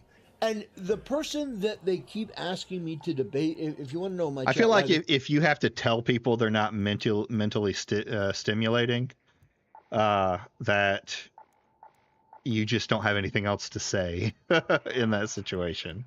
Like, it's okay to call people retards and stuff like that, and then you have the people that, you know, just absolutely can't understand a sentence. But this is just hiding because you don't want to have to say, what the heck? I don't want to sell it. I want to break it down into parts so that you don't have to get on with Queeman. They keep asking me to debate this guy. There's some fucking twink homosexual British loser that apparently reacted to some of my videos, and now they're saying, debate me, bro. What is this, fucking 2015?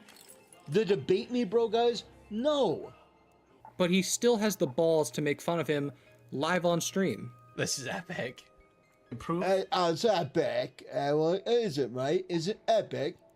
If I sounded like I was Fat Walter Jr. from Breaking Bad, like you do, I wouldn't be doing stuff like this.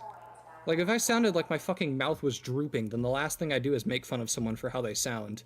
And the reason all of this is so funny, and the reason that I pointed out, is because Templar has gone on record to say, "I have no skin in this fight, but I will say this. I believe people have a right to not associate with and ignore people for any reason. Focus on business and make money. That's cool. However, if you instigate or respond when provoked and make a claim, you should be willing to debate it 100%. Templar, if you should be willing to debate people, then why are you running from Queeman? I mean, hell, man, I challenge you to a debate. I'll debate you if you want. Fuck it, man. Let's do it. We can talk all we want about a certain video you made in which certain material wasn't censored despite what it is.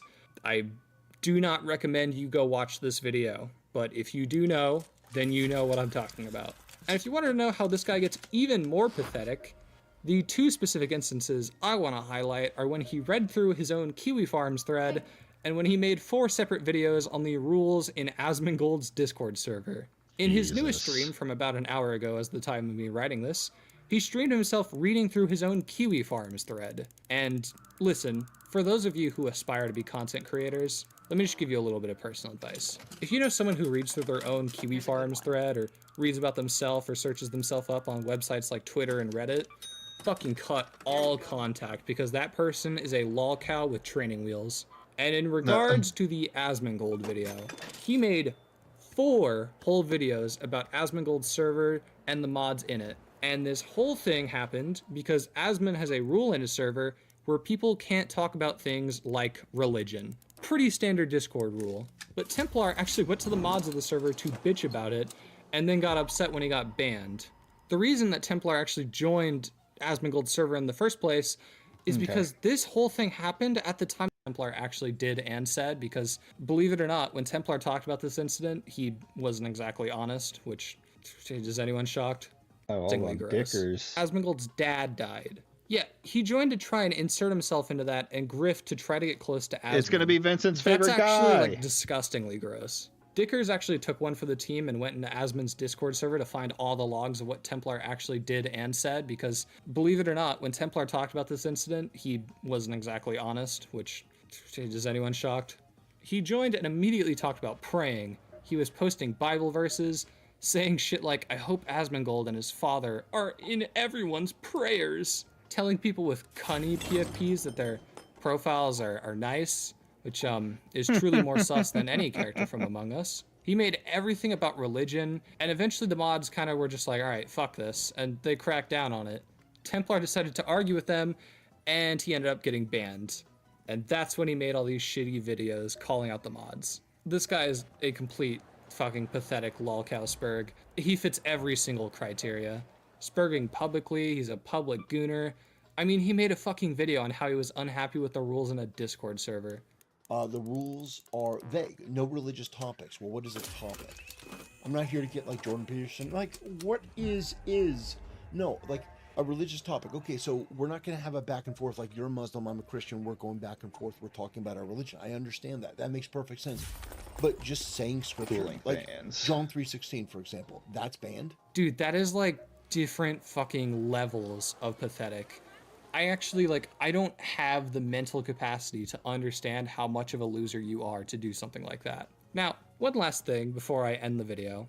Emrao actually sent me this video, but I figured it was funny enough to include here. This is a video he uploaded titled Star Wars New Film Stars Pregnant Single Mother Rey. Now, obviously, we're not going to watch the whole video, but I just want to highlight what happens when he shows a photo of a pregnant woman.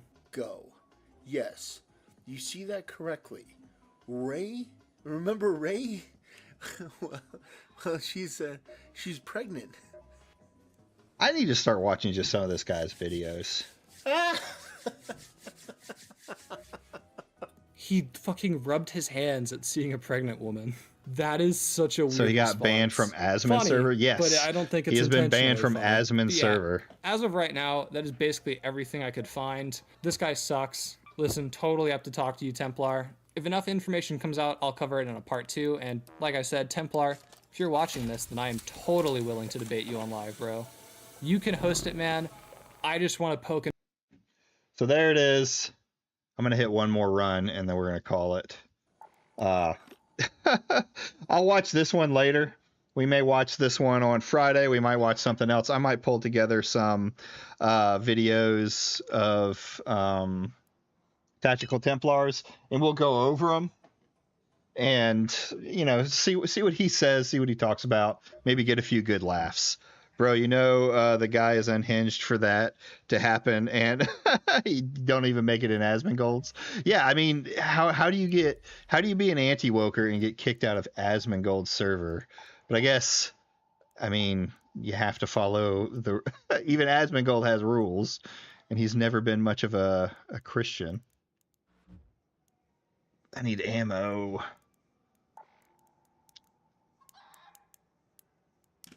Boom, boom, boom. Just baffles me, man. It baffles me the characters that are out here on the internet right now. All right. So what I need is those cooling fans. I'm trying to remember where my brother-in-law said they were. Raider. Let's go play. Play. I know it's at Spaceport. I know we can find him at Spaceport.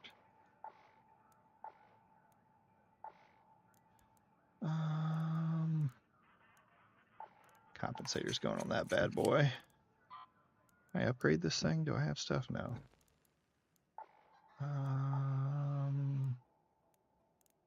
We'll bring a Raider key. I'll put it in the prison pocket. And We'll take a little bit extra ammo. Alright. Let's try this last run, see if I can find some cooling fans, and go from there. Yeah, I think I'm going to find some. If you find any interesting videos from our boy Tactical, go ahead and send them over. And we'll take a look at them. Let's go.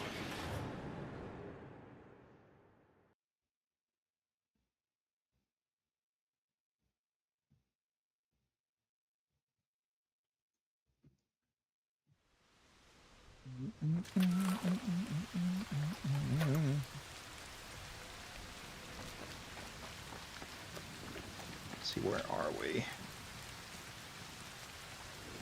I don't think it's in rocket assembly. Field control. I'm connected directly to the feed. You can't answer me anyway. Remember to grab as many goodies as you can from those medical facilities. Just go to the rocket assembly. Urge to sit on a horde of syringes, okay?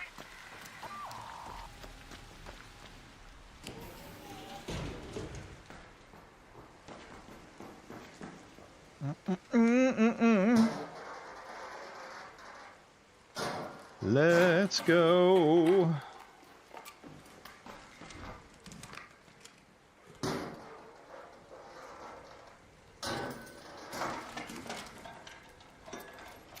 need the electronic parts.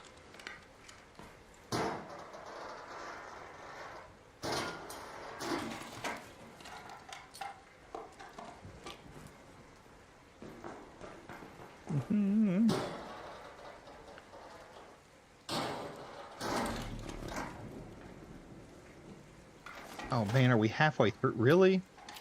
Again? I should have paid attention to that. Fuck me.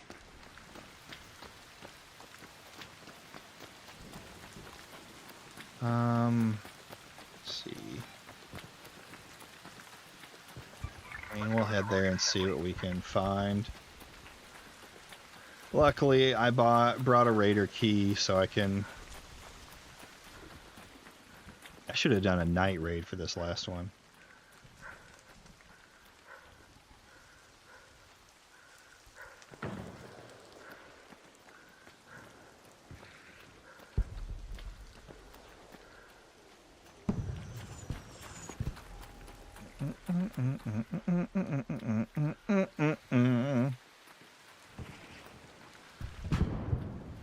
Also, I know people were complaining about the body type language in ARC, but I think it's stupid because it clearly shows you the outline of a male and female. There's no issue.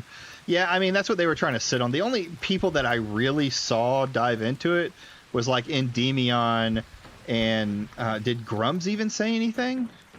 Because it's because I know Smash didn't say anything about it. I mean, so like which characters? I mean, and he dropped it pretty quick, though. I mean, I don't know why you would have brought it up to begin with. Yeah, I don't think he did. It was just the other suspects. I'm hoping there's at least something. We're just trying to run. I need cooling fans. Ooh. There's some player deaths. Are there? Yeah, there's also a few nobodies. Yeah. Oh, shit. Okay. Okay. I'll get into this building. Let's not get caught out by those guys. Here we go. Here we go.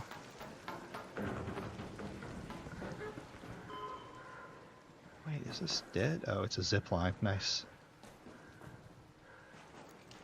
Actually, no, we need to.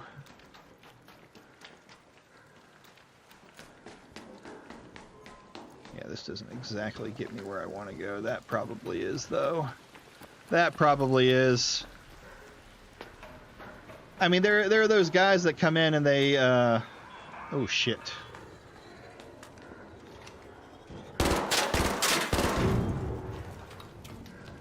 You know,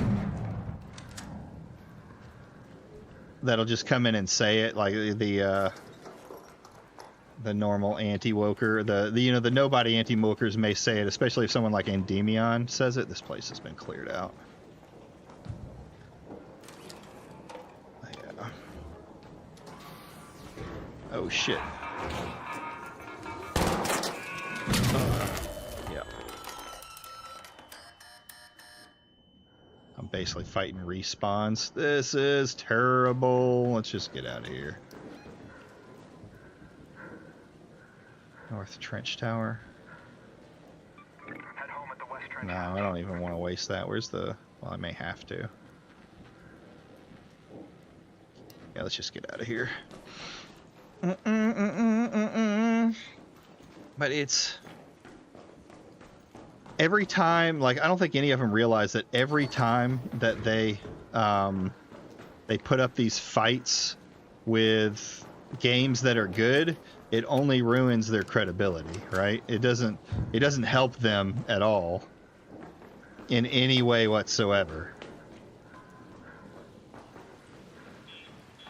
But they have to keep up the rage to keep it going. Otherwise, their fans get bored and they go away. I mean, you look at even like Smash JT's channel. What does the guy have, like 100,000? But he's getting anywhere between like 5K and like he does get 30s sometimes.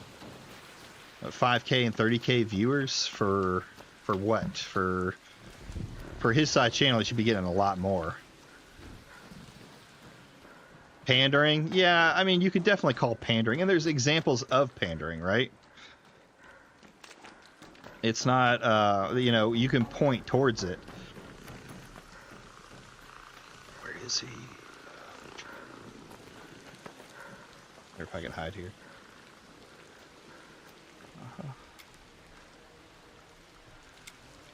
Okay. Let's get down. So, you know, we talk about like Dragon Age Veilguard. Clear signs of pandering. But then you look at other ones, and there may be some stuff in there that's pandering. Like, say you talk about, what's it called? Concord, right? Concord definitely had pandering in it, but that's not why the game failed. The game failed because of just the decisions they made. A market that no one wanted to, you know, a $40 game in a free-to-play market. Nothing original, nothing new. The characters, it was a you know, fucking copy and paste Guardians of the Galaxy, only with worse characters. So, I mean, there's things like that. Like, yes, you can say there's pandering in it, but that's not the reason the game died out as quickly as it did. What's another one? You can call Dustborn pandering, but the game was made for that. It's its own IP. So what are you going to do with that? I feel like it's less inflammatory before the word woke was used. We had the word SJW and pandering. It was better. Yeah, I agree. And you can point pandering to a lot of different types, because the anti-woke pander, right? The anti-woke pander to their audience with what they say is woke and things like that. Will it ever change? No. But it is the way it is. And with that last failed run, we're going to call it a night here tonight. So if you haven't liked the stream, go ahead and like the stream. I want to thank everybody for coming by. We will be back on Friday. We'll see if we can get some interesting content. Maybe watch that Legacy Drops or Legendary Drops film, because I think he's just kind of like anti-woke light, pandering light, as you would. And I will see y'all then.